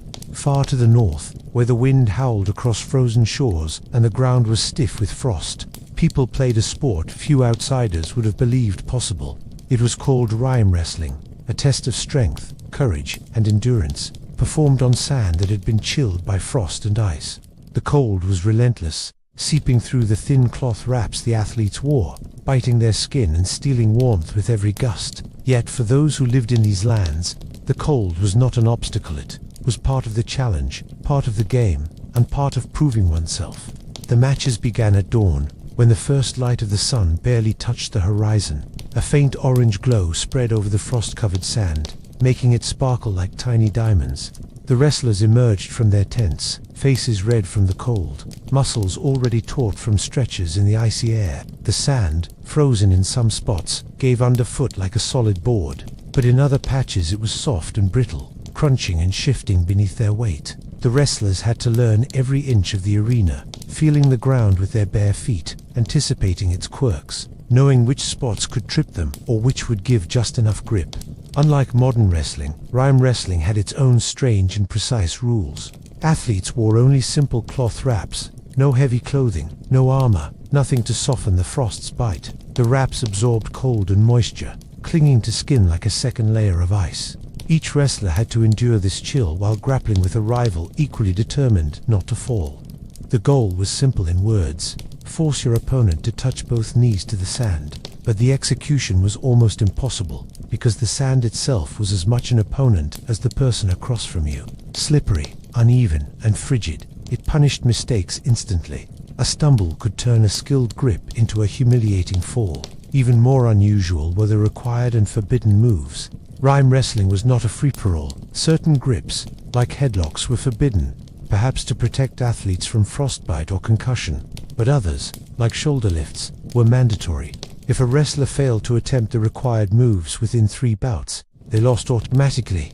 This created a strange rhythm to matches, where participants constantly had to balance strategy, skill, and obedience. Wrestling was not only about strength, it was about cleverness, timing, and memory. Forgetting a required move, or attempting a banned one, could undo everything. Spectators arrived, bundled in furs and cloaks, stamping their feet to keep warm. They lined the edges of the frozen sand arena, holding torches or braziers to stave off frostbite, while shouting encouragement.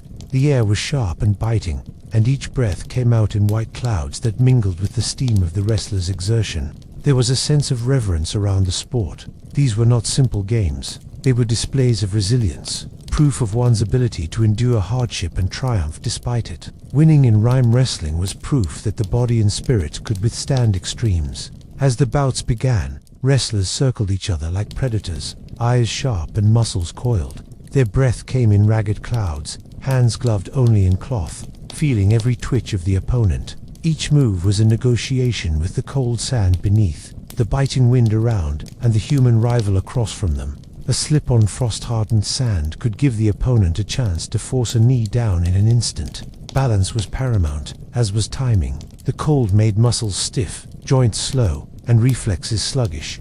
Every effort required careful calculation. A rush could be fatal. Too slow, and you lost control. The mental pressure was as punishing as the physical one. Wrestlers knew they could not flinch, shiver, or hesitate visibly. To show weakness was to invite shame. Elders and experienced athletes watched with hawk-like eyes, marking every falter. A brief shudder from the cold or a tiny hesitation could earn murmurs from the crowd. But mastery was possible. A wrestler who could absorb the chill, predict the opponent's moves, and manipulate the frozen sand to their advantage gained admiration that was quietly, but deeply, respected. Matches were not long in duration, but each moment felt like an eternity. Every grapple, every lift, every twist was a battle of will as much as of strength. The wrestlers' wraps clung to ice, skin pricked by frost, and yet they pushed onward, their eyes fixed on the opponent. The first contact was always cautious, hands testing, feet sliding, muscles coiling. Then, gradually, the bout escalated. Moves were attempted, shoulder lifts, sweeps, shifts of weight, all carefully executed to avoid banned techniques. If a wrestler misjudged the sand or the opponent's strength, a knee could hit the cold ground. The crowd gasped, a hush spreading as the elders examined every detail. One wrong judgment could mean defeat, not because of lack of skill, but because the rules demanded precision.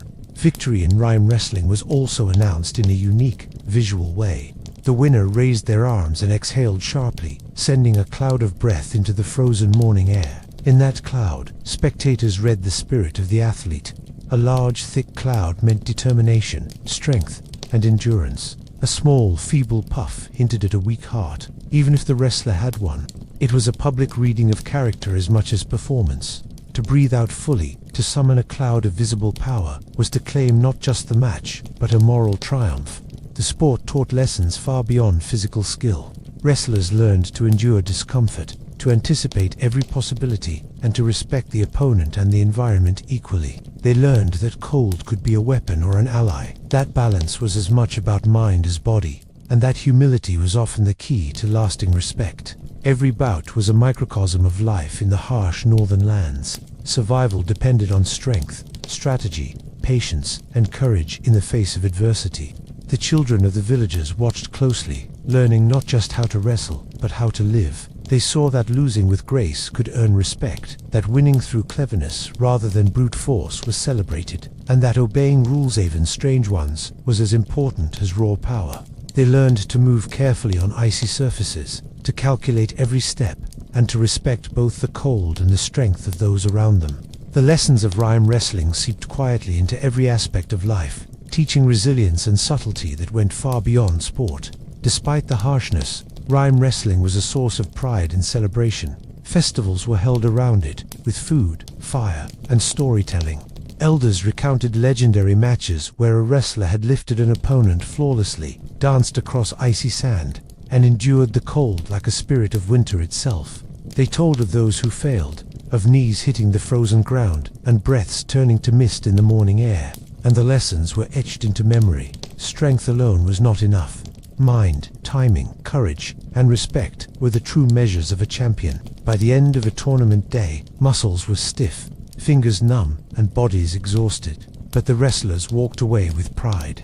They had tested themselves against opponents, against the biting cold, against the unforgiving sand, and they had learned something essential about endurance and character.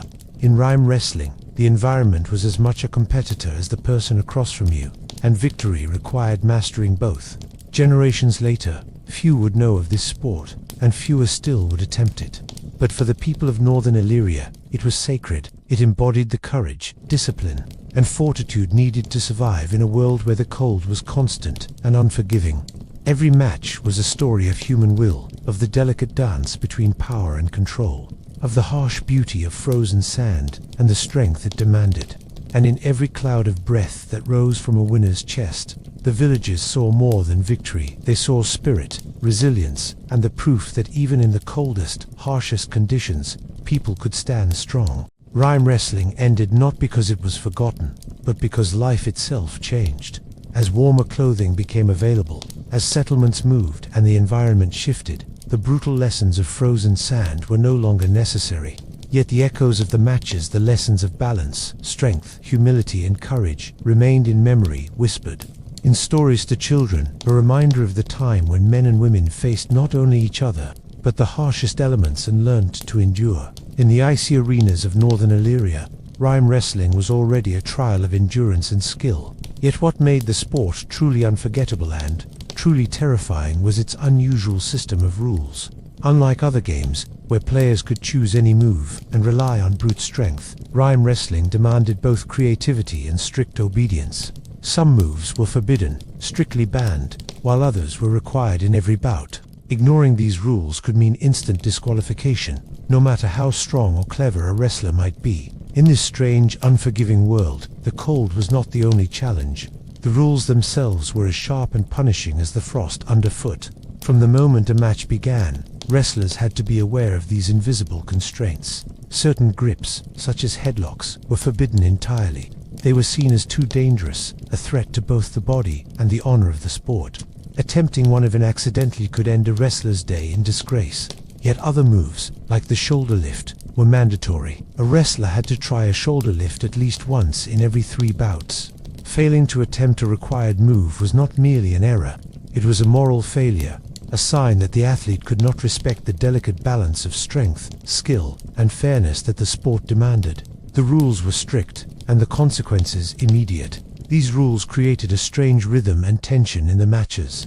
Each wrestler had to plan not only how to defeat their opponent, but also how to remember and apply the moves dictated by the sport. Every motion was calculated. A subtle shoulder lift could demonstrate compliance with the rules, while simultaneously giving an advantage. A prohibited grip, like a headlock, could feel like an irresistible temptation, especially when facing a weaker opponent, but yielding to temptation meant immediate failure. It was a constant test of discipline, awareness, and restraint. The mental burden of these rules was immense. Wrestlers had to track their own movements, their opponent's reactions, and the invisible tally of required moves. The frost beneath their feet made balance difficult, the cold numbed muscles, and the wind stole focus. Yet, any lapse, any forgetting of a rule could erase hours of effort. The elders, who watched from the edges of the arena, were merciless. They noticed every motion, every hesitation, every glance. One brief moment of distraction or misjudgment, and a wrestler could be told, "You have failed the circle. Step down," and the crowd, silent but alert, would watch with sharp eyes, noting the misstep, remembering it for stories and cautionary tales. The rules were not arbitrary. They were designed to test both mind and body. Forbidden moves prevented brute force victories and encouraged cleverness. Required moves ensured that skill and versatility were rewarded. A wrestler who relied only on raw strength could not succeed. The sport demanded creativity, strategy, patience, and respect for tradition. The combination of cold, unstable sand, and complex rules transformed each match into a mental labyrinth as much as a physical struggle. Training for rhyme wrestling was unlike training for any other sport. Young wrestlers practiced the required moves endlessly, learning to execute them smoothly without faltering. They drilled balance and grip, repetition after repetition, until the shoulder lift or sweep became instinctual. They also practiced avoiding forbidden moves, learning to resist the natural impulse to seize a headlock when the opponent faltered. Coaches, often retired wrestlers themselves, stood on the sidelines, calling corrections and guiding hands, teaching the young athletes to move with awareness and control. Mistakes were punished in practice, not just in matches, so that when the frost-chilled sand finally awaited, the wrestlers would be ready. The complexity of the rules made each bout a story in miniature. Wrestlers circled each other, testing strength, probing balance, and watching for signs of weakness. They could not simply attack recklessly. Each movement had to consider the forbidden and required moves. A sudden twist could become an accidental violation. A well-placed shoulder lift could secure compliance while gaining leverage. The wrestlers' minds worked as furiously as their muscles, calculating sequences, anticipating reactions, and keeping strict mental checklists. The cold air stung lungs and stiffened limbs, but concentration could overcome discomfort. The crowd, as always, played a subtle role in maintaining order. Elders and spectators whispered guidance and warnings, pointing out minor missteps or signaling subtle infractions. Children learned to watch the matches with keen eyes, noting the use of required moves and the avoidance of forbidden ones. Every gesture mattered. The spectators were participants, too, observers of discipline and tradition, witnesses to the careful choreography that balanced strength with fairness. Failure to follow the rules could have dramatic consequences. A wrestler who forgot to attempt a shoulder lift might find themselves disqualified mid-match, even if they were physically dominant. A wrestler who used a headlock, tempted by an opening, could be publicly shamed, their reputation marred for the season. Victory alone was not enough. Skill had to be tempered by obedience. In a way, the rules acted as guardians of honor, ensuring that matches were contests of wisdom and technique as much as raw power. Interestingly, the rules also created tension and suspense. A wrestler could be winning physically, pinning their opponent, dominating the match, yet still be in danger if they failed to execute a required move. Spectators held their breath as athletes remembered, or forgot, the motions dictated by tradition. Every match became a duel on two planes, the physical struggle on the sand and the mental battle with the rules themselves. To master both was a rare feat, celebrated quietly but deeply by elders and fellow competitors alike. The rules fostered creativity within constraints. Wrestlers developed sequences and strategies that incorporated required moves seamlessly, using them to gain advantage while remaining compliant. They learned to deceive opponents without violating the code. A feigned shoulder lift could draw an opponent into a trap. A subtle adjustment could avoid forbidden grips while maintaining dominance. The rules, harsh as they were, pushed athletes to become more intelligent, adaptable, and precise in their techniques. This emphasis on rules also taught humility and respect. Every match was a reminder that strength alone was insufficient. Discipline, strategy, and obedience to tradition were equally valuable. A wrestler who relied solely on brute force might win occasionally, but would ultimately fail when judged by the strict standards of compliance. The sport encouraged self-awareness, forcing participants to balance ambition with caution, cleverness with restraint, and effort with respect for the code. Children trained to observe as carefully as the wrestlers themselves. They memorized the forbidden moves, practiced the required ones, and learned to anticipate sequences before their own first matches. The rules shaped the culture, embedding lessons of patience, foresight, and respect into the very fabric of northern life. The elders' insistence on compliance ensured that the next generation understood the delicate interplay between freedom and constraint, improvisation and obedience. Over time, rhyme wrestling became a school of life. Athletes carried the lessons learned on frozen sand into everyday existence. They understood that rules, even when inconvenient or restrictive, served a purpose. They learned to act thoughtfully, consider consequences, and respect boundaries. And they knew that true mastery required harmonizing strength with intelligence and courage with compliance. The cold sand, the biting wind, and the complex rules created not just champions, but wise and disciplined members of society. Even the announcement of victory was bound by tradition. The winner raised arms, exhaled into the cold morning air, and waited for the elder's nod.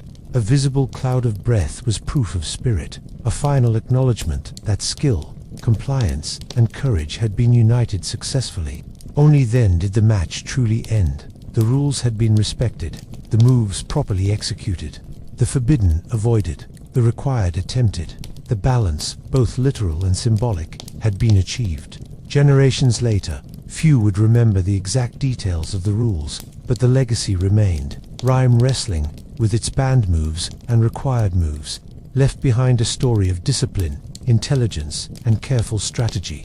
It showed that rules could shape behavior, teach humility, and transform simple physical contests into tests of character.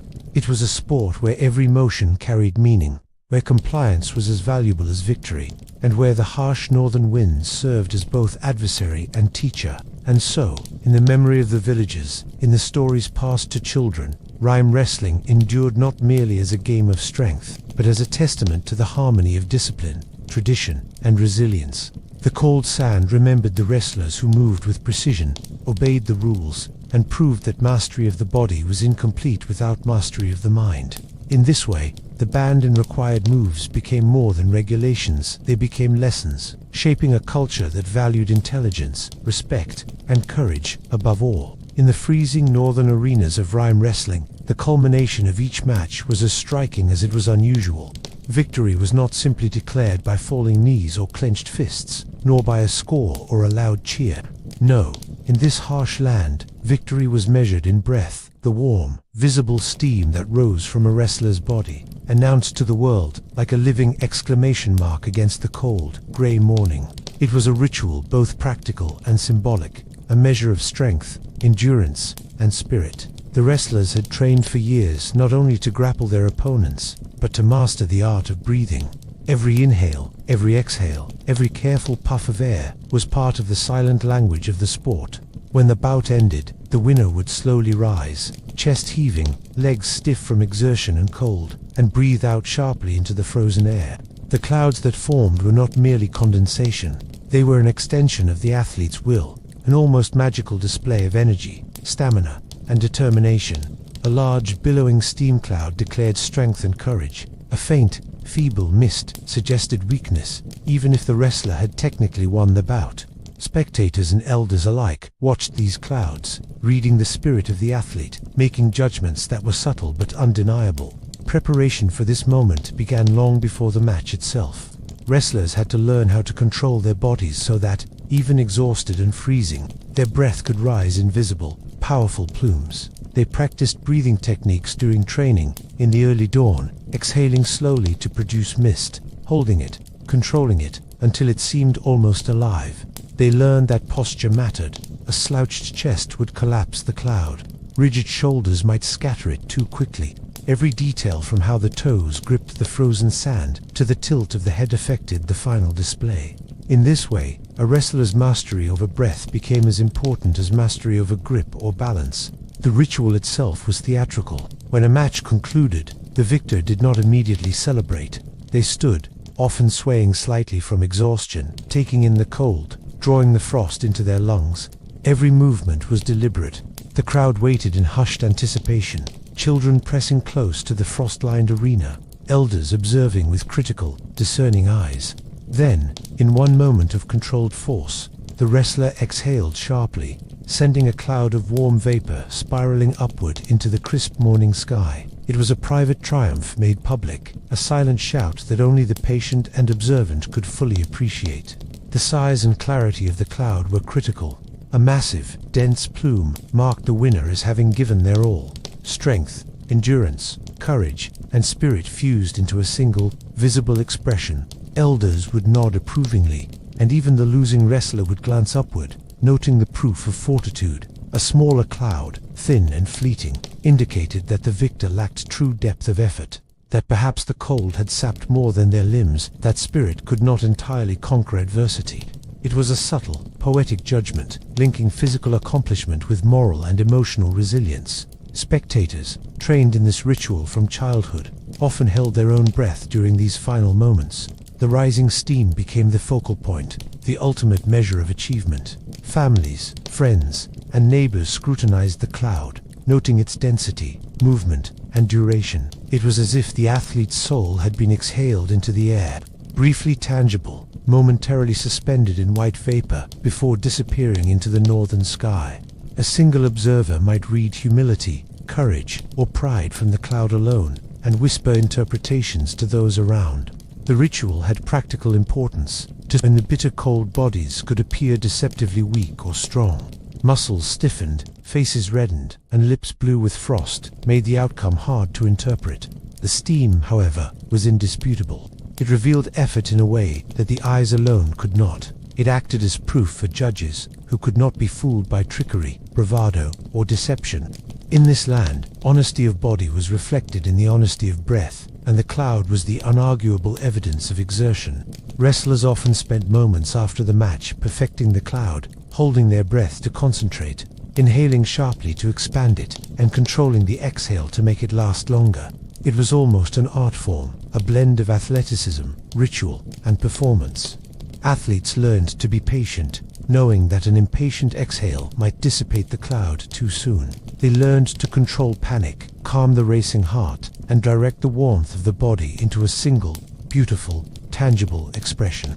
For months, or even years, they trained not just to win the match, but to win the moment after the match, to claim victory in full, to exhale strength into the cold dawn. The elders emphasized the importance of this ritual. A wrestler could dominate the match, force the opponent to the ground, and execute every required move flawlessly. Yet if the steam cloud failed to rise with power, the achievement was incomplete. Victory without proof was empty. The cloud was both reward and recognition, a bridge between physical prowess and communal acknowledgement. It was the final seal on effort, the visible marker that the wrestler had truly succeeded. Even the losing wrestler had to respect the ritual. They watched closely, learning from every aspect, how the victor's chest moved, how the breath flowed, how posture and focus shaped the cloud. Sometimes, the subtle lessons from watching a well-executed exhale were more valuable than any lesson from victory in the match itself. In this way, the ritual reinforced learning, discipline, and aspiration. It reminded everyone that success was multidimensional. It was effort, technique, endurance, compliance with rules, and the ability to express strength in a way that others could see and understand. The environment, as always, played its part. The cold was both adversary and enhancer. On a frigid morning, even a minor puff of breath became a visible marker, sharp and fleeting. Wind could scatter clouds, making their interpretation difficult. Frost could cling to the wrestler's lips or clothing, accentuating the effort required to produce steam. The athletes learned to account for these elements, adapting posture, breath, and timing. They became attuned to the northern environment, learning to convert adversity into a tool, and in doing so, transformed victory into a visual spectacle of endurance and mastery. Beyond the immediate arena, the ritual carried symbolic meaning. The cloud of steam was more than proof of effort. It represented resilience, spirit, and life itself in a land dominated by frost. It spoke to the human capacity to triumph over environmental adversity, to turn raw breath into evidence of moral and physical strength. Villagers interpreted the clouds as signs of vitality, courage, and the invisible balance between humility and ambition. For a brief moment, the invisible qualities of character became tangible, suspended in the cold air like a testament to human perseverance. The ritual also reinforced community values. By requiring a visual marker of spirit, the elders ensured that athletes understood that strength alone was not enough. Visibility, awareness, and demonstration of effort were equally important. The cloud was a way to communicate success to the community, creating a shared language of respect, admiration, and acknowledgement. It connected spectators, participants, and judges in a web of understanding, where honor was displayed in air rather than spoken in words. Training for the ritual extended beyond wrestling. Athletes practiced breathing exercises in the early dawn, running laps in the frost, controlling each exhale, visualizing clouds forming in the chill. They learned to endure discomfort so that when the moment of victory arrived, their breath could rise powerfully, visibly, and beautifully. Even small children aspiring to future wrestling glory were taught early how to control their breath, to use lungs, heart, and mind together to produce forceful, meaningful steam. The ritual became a defining aspect of their upbringing, shaping understanding of strength, discipline, and the integration of body and mind. When a wrestler finally succeeded after countless hours of training, matches, and preparation, the moment was pure and unforgettable. Arms raised, chest heaving, exhaling into the frost-bitten air, the cloud of steam announced to all that the wrestler had endured, triumphed, and proven spirit as well as strength. Elders nodded, spectators murmured approval, and even the opponent, humbled by both skill and ritual, recognized the achievement. Victory was complete, honored, and immortalized in the brief, rising mist that caught the morning sun.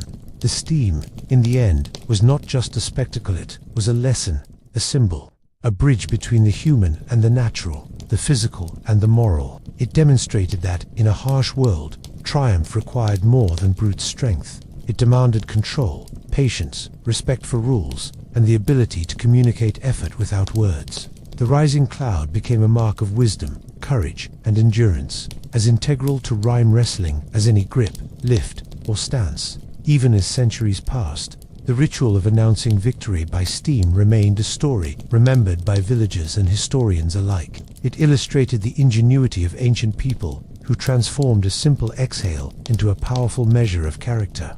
The wrestlers of northern Illyria were not only athletes, they were artists, philosophers, and students of the human spirit, learning to make breath itself a testament to resilience, courage, and triumph. Far to the south, where the sky was clear and darkness fell like a velvet curtain over quiet villages, people played a sport unlike any other. It was called night throw, and it was designed for those who studied the heavens, or perhaps for those who simply loved the stars. Unlike the frozen arenas of the north or the frostbitten sand of Illyria, night throw took place in the deep night, under the faint glow of the moonless sky. Here, the stars themselves were participants, witnesses, and judges, and the players were as much astronomers as athletes, required to pay attention to constellations while performing feats of skill. The matches were held only during the new moon, when the sky was darkest and stars shone with maximum intensity. Villagers would gather in open fields, away from the smoke and fire of settlements, so that the sky remained uninterrupted and pure. Torches were placed along the field, not as primary sources of light, but as markers for the glowing clay discs the players would toss.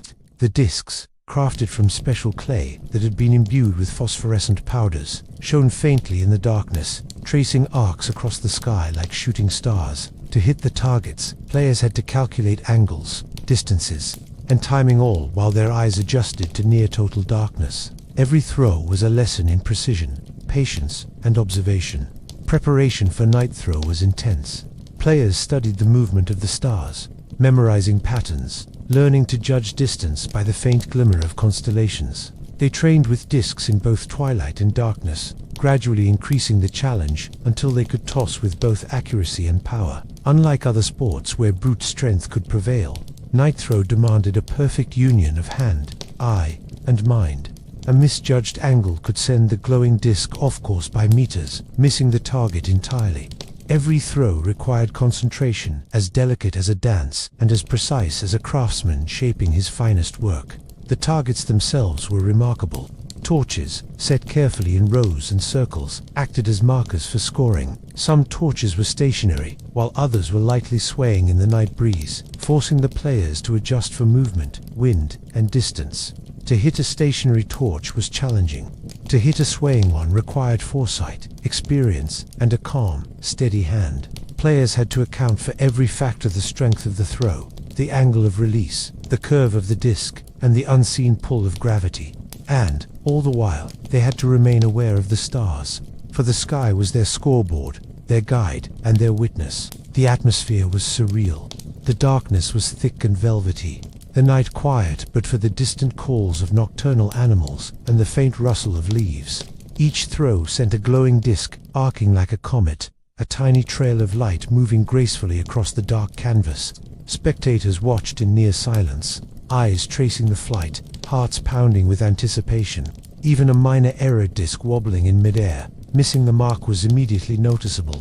Every throw carried drama, suspense, and tension, amplified by the darkness and the intangible presence of the stars overhead. Players trained not just their bodies, but their minds. A night throw competitor had to be patient and calm, adjusting to low visibility, gauging distance by intuition, and relying on memory of prior throws. They learned to steady their arms, control the release of the disc, and align their aim with both the target and the stars above. A single twitch of the wrist, a slight miscalculation, or a momentary lapse of focus could ruin the throw. Success required hours of repeated practice, careful observation, and the ability to remain composed under pressure, especially when the targets were small and the sky vast and dark. The spectators, too, were trained observers. They learned to anticipate successful throws by subtle movements of the player's arms, shoulders, and eyes. Elders whispered guidance, noting the trajectory of the disc, the sway of the torches, and the arc of the throw. Children pressed close to the field, learning to judge distance and angle under darkness, understanding that night throw was as much a lesson in patience, calculation, and observation as it was a game. Every throw became a shared experience between player, observer, and sky, creating a silent dialogue that was both competitive and communal. Timing was crucial. Players had to wait for perfect conditions, and the rules dictated that matches paused whenever clouds obscured the stars. If the sky stayed hidden for 10 breaths of timer measure determined by elders, the match was abandoned. As the stars were believed to be essential witnesses to the competition, the importance of celestial observation reinforced the connection between the sport and astronomy. Blending athletic skill with cosmic awareness, players learned to respect the night, the heavens, and the unseen observers above, realizing that success depended not only on physical ability but on harmony with the natural world. Scoring in night throw was subtle and precise. A perfect hit where the glowing disc touched a torch exactly as intended was called a star touch. These moments were celebrated quietly, with nods and murmurs from the crowd, as if acknowledging a rare and precious achievement. Star touches were proof not only of skill but of timing, foresight, and intuition. Multiple star touches in a single match marked an athlete as a master of both the sport and the night, capable of reading the subtle signals of darkness and light, movement and stillness, gravity and skill. Mistakes were immediately noticeable and often costly. A disc that fell short or veered wide could cost points, and repeated errors could eliminate a player from the match. Yet failure was never shameful in the way it might be in other sports. It was a lesson. Observers and players alike understood that the night, the stars, and the subtle forces of nature were as formidable as any opponent. A misjudged throw was a reminder of humility, of the vastness of the world, and of the need to refine skill through observation, practice, and patience. Players learned to move gracefully under pressure. Each throw was calculated, deliberate, and executed with care. Arms were swung in smooth arcs, wrists flicked with precision, and eyes tracked both target and disc simultaneously. They adjusted for subtle breezes, the uneven ground, and even the weight of the glowing disc itself. The challenge of night throw lay in these details, in the ability to convert awareness into motion, calculation into a perfect arc, and thought into tangible, visible results under the vast, indifferent sky. The sport was also social, though quiet. Competitors encouraged each other, whispered advice, and shared tips on timing, trajectory, and observation. Elders passed down wisdom about the best angles, the subtle tricks of hand placement, and how to judge distances under darkness. Children absorbed these lessons, learning not just how to throw, but how to move with awareness, patience, and respect for the natural world. Night throw was as much a school for life as a game, teaching observation, timing, humility, and harmony. At the end of the match, the combination of glowing discs, twinkling torches, and bright stars created a magical spectacle. The sky and the earth seemed to merge in a silent, glowing dance, as players exhaled in relief. The disc arcs finally complete, the targets touched, and the stars bearing witness. Each match ended with satisfaction, reflection, and stories retold in hushed voices. Spectators would describe the perfect throws, the near misses, and the skill of players, passing down legends and lessons from one generation to the next. Night throw eventually faded as urban expansion, city fires, and light pollution obscured the stars. Villagers could no longer see the night sky clearly, and the magical connection between earth, torch, disc, and celestial witnesses weakened. Yet for those who remember, the sport remains a testament to human ingenuity, blending the joy of play with the wonder of the cosmos. It reminds us that games are not only about competition, but about observation, respect, patience, and harmony with the environment. In its essence, Night Throw was a celebration of curiosity, skill, and the stars themselves. The glowing discs traced arcs across the sky like miniature comets.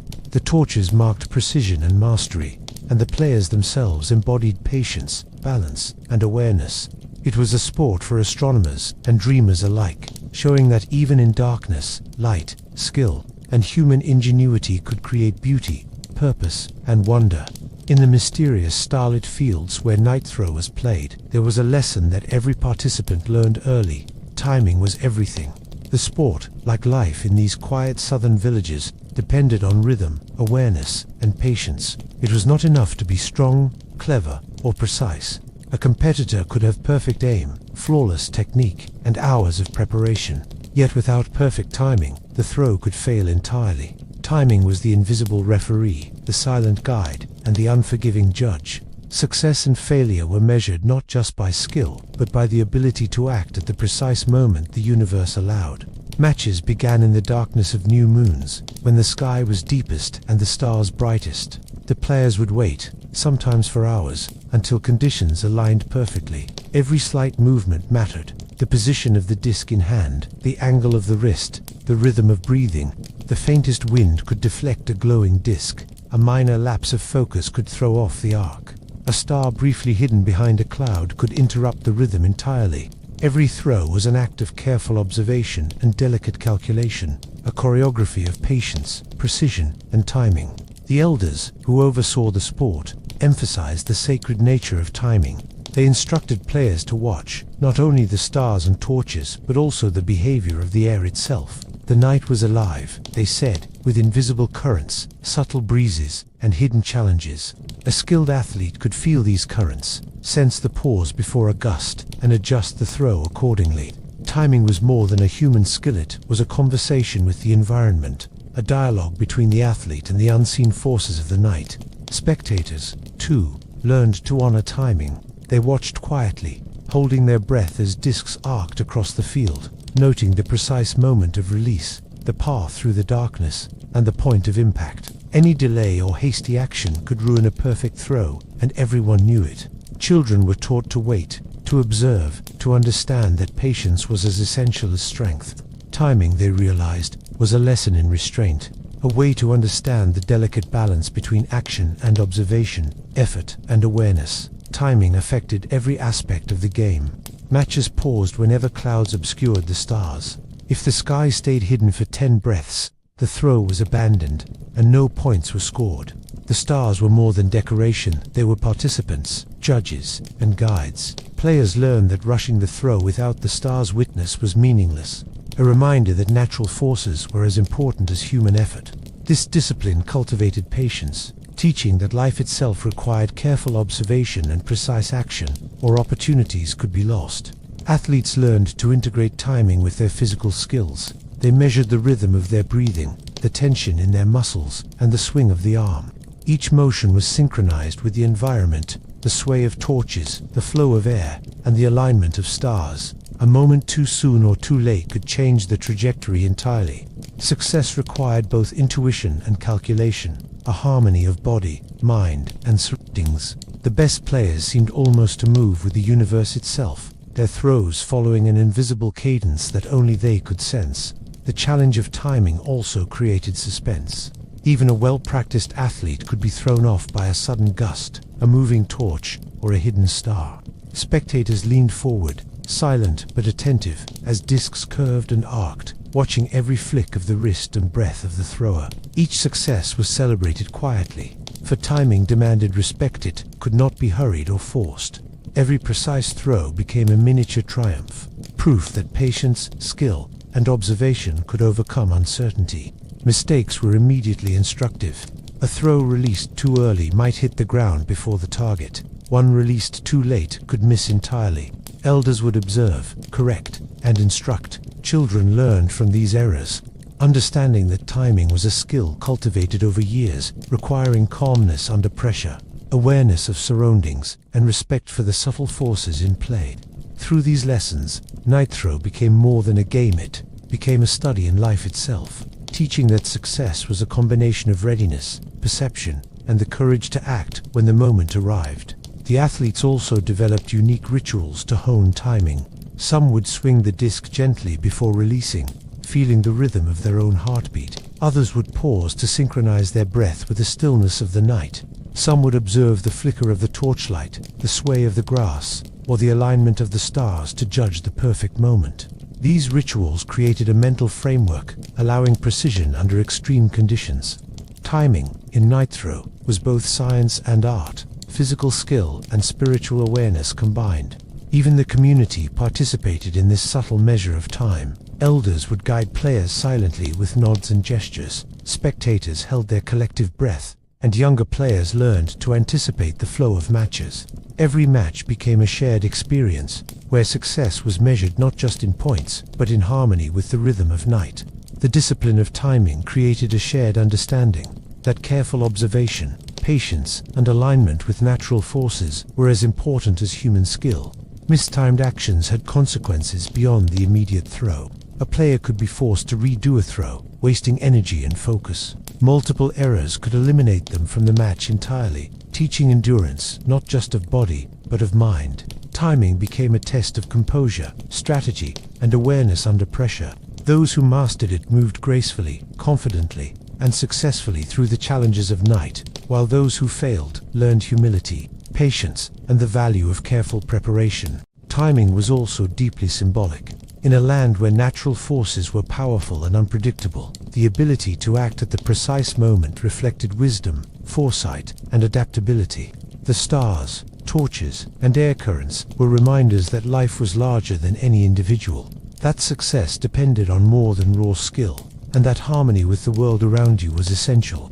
The sport cultivated respect for nature, teaching that humans were participants in a larger rhythm, not masters of every moment. As matches concluded, the combination of precise throws, glowing discs, and celestial witness created a spectacle of quiet beauty. Successful timing brought glowing discs to rest perfectly on their targets. Arcs traced through darkness like fleeting comets, and observers nodded in shared appreciation. Each successful throw was a testament to observation, patience, and precision. It reminded everyone that timing was invisible, yet powerful, shaping every moment, every action, and every victory. Even as the sport faded with increasing light pollution and changing villages, the lessons endured. Timing, patience, and awareness remained central to the memory of Night Throw. Elders recounted stories of perfect throws, missed opportunities, and the moments when athletes seemed in harmony with the stars themselves. Children learned that precision and patience mattered as much as strength and speed, and that success was inseparable from the ability to act at the exact right moment. Night Throw, with its delicate focus on timing, showed that games could teach far more than competition. They could teach harmony, patience, observation, and respect for forces beyond human control. Every throw, timed perfectly or imperfectly, became a story, a lesson, and a memory. In this way, the sport endured in spirit, a reminder that timing was the quiet, invisible ruler of success, shaping human skill, patience, and awareness for generations. And so, in the faint, phosphorescent light of new moons, under the watchful eyes of the stars, Night Throw reminded everyone who played, watched, or listened, that timing was not just about the game, it was about life itself. To act too soon or too late was to fail. To act in perfect rhythm was to triumph. Timing, in every breath, movement, and throw, was the secret that transformed simple motion into mastery, and effort into something extraordinary. Every sport, no matter how vital or revered, carries within it the seeds of its own fading. The ancient games we've explored, Shanuk, the long circle, rhyme wrestling, and Night Throw, were once central to life, culture, and identity. Each of them demanded more than skill. They required patience, creativity, discipline, and awareness of the natural world. They shaped character, reflected values, and connected communities. Yet over time, they vanished, one by one, their fields abandoned, their rules forgotten, and their stories reduced to whispers in the wind. The reasons were as varied as the sports themselves, and in examining them, we see how human life, innovation, and culture inevitably shift, leaving even the most profound traditions behind. Shanuk, the game that began with a shout, eventually died when trade brought softer balls and new games from distant lands. The original hardwood balls, heavy and unforgiving, had demanded strength, precision, and resilience. Players learned discipline through bruised wrists, hardened hands, and repeated practice. The ball's weight created strategy, turning each throw into an act of skill and courage. But as softer balls arrived, easier to throw and catch, the character of the game changed. It lost its edge, its danger, its intensity. Villagers no longer needed to prove dominance or negotiate disputes through skill and courage, because easier games distracted attention and diverted energy. The echoes that once rang across the valley, signaling the start of a match, fell silent, replaced by quieter, simpler amusements. The community rituals, the pride, the ritualized challenge all gradually dissolved, leaving Shanuk a memory. Children might hear the story, but few ever held a ball carved from the dense, heavy wood that demanded both fear and respect. The sport faded because the world offered alternatives that were easier, safer, and less demanding, and people, ever eager for novelty and comfort, moved on. The long circle, the race in which finishing first was a mark of arrogance, faded for a different reason: social change. The long circle was a test of humility as much as endurance. Runners had to maintain a steady pace, hide fatigue, and carry water without spilling a drop. Finishing first, showing too much strength, was considered rude and disruptive. Society had developed around restraint, cooperation, and subtle observation, and the race reinforced these values. Yet as villages expanded, new ideas arrived, and people grew tired of pretending not to want victory. The sport lost its meaning. The delicate balance between pride and humility, the slow, meditative pacing, the constant self-monitoring, these were difficult to maintain in a changing world that increasingly valued ambition, recognition, and overt achievement. Without social pressure to enforce its rules, the long circle could not survive. Participation dwindled, spectators stopped attending, and the race became a relic, remembered only in stories of awkward attempts and forced modesty. The rhythm that once guided the runner's footsteps was replaced by modern, faster, more individualistic pursuits. Rhyme wrestling, the frozen sport of the North, faded when warmer clothing became common and the environment itself shifted. For centuries, wrestlers had battled not only each other, but the cold sand, frostbitten limbs, and biting winds. They had learned discipline, control, and precise obedience to rules, performing required moves while avoiding forbidden ones. Every breath, every exhale of steam, became part of the ritual, a visible proof of endurance and spirit. But as wool, furs, and improved garments became available, the challenge of exposure and frost disappeared. The cold that had sharpened skill and amplified ritual was gone, leaving the sport less demanding and less distinctive. Wrestlers could still compete, but the dramatic, almost magical aspect of steam announcing victory, of frost testing every muscle, was lost. The environment that had made the sport extraordinary had changed, and without it, the sport could not inspire the same awe or teach the same lessons. Gradually, fewer participants took it seriously, and rhyme wrestling receded into legend. Night Throw, the southern game played under new moons and twinkling stars, vanished when cities grew and fires multiplied. The darkness required for perfect play became impossible to find. Smoke, light, and pollution obscured the sky, hiding stars that had once been vital participants in the game. Without the witness of the heavens, the glowing discs, the alignment with torches, and the precise timing lost their purpose. Players could still toss discs, but the magic's the dialogue with the stars. The ritual of observing and being observed by celestial forces was gone. The sport could not survive without the natural conditions that gave it meaning. Communities drifted to other pastimes, and Night Throw became a story told by elders, a memory of a time when humans and sky shared a game of skill and observation. Each sport's disappearance tells a larger story about human culture. Innovation, comfort, and environmental change reshaped priorities. As trade brought new materials, as clothing technology altered physical challenges, as urban growth changed night skies, the context that gave these games meaning disappeared. The sports themselves were not flawed, they were perfectly adapted to the societies and environments in which they flourished. But human societies do not remain static. They evolve, often leaving behind practices that once defined identity, skill, and social cohesion. These ancient games faded, not because they lacked value, but because the conditions, both natural and cultural, that gave them significance no longer existed. Yet in their fading lies a profound lesson. These sports remind us that human creativity, imagination, and adaptation are intertwined with environment, culture, and shared values. They were more than entertainment, they were schools of discipline, patience, humility, and observation. Shanuk taught courage and community negotiation. The long circle taught restraint, humility, and social harmony. Rhyme wrestling taught discipline, adherence to rules, and mental as well as physical mastery. Night Throw taught patience, observation, and cosmic awareness. Each was carefully calibrated to the landscape, social values, and natural phenomena of its time. Their disappearance illustrates the fragility of cultural practices and the subtle ways society adapts to new technologies, climates, and social expectations. The fading of these sports also highlights the human tendency to simplify. Games that demanded extreme focus, self-control, or obedience gradually gave way to easier, faster, or more immediately gratifying activities. The challenge and artistry that had made these sports meaningful became inconvenient or even irrelevant to later generations. And yet, the stories persist. In whispered tales, in scholarly records, in the imagination of those willing to picture them, the games live on. The images of shouting into valleys, running the long circle with measured humility, wrestling on frostbitten sand, or tossing glowing discs beneath a perfect night sky endure, teaching lessons about human ingenuity, resilience, and creativity.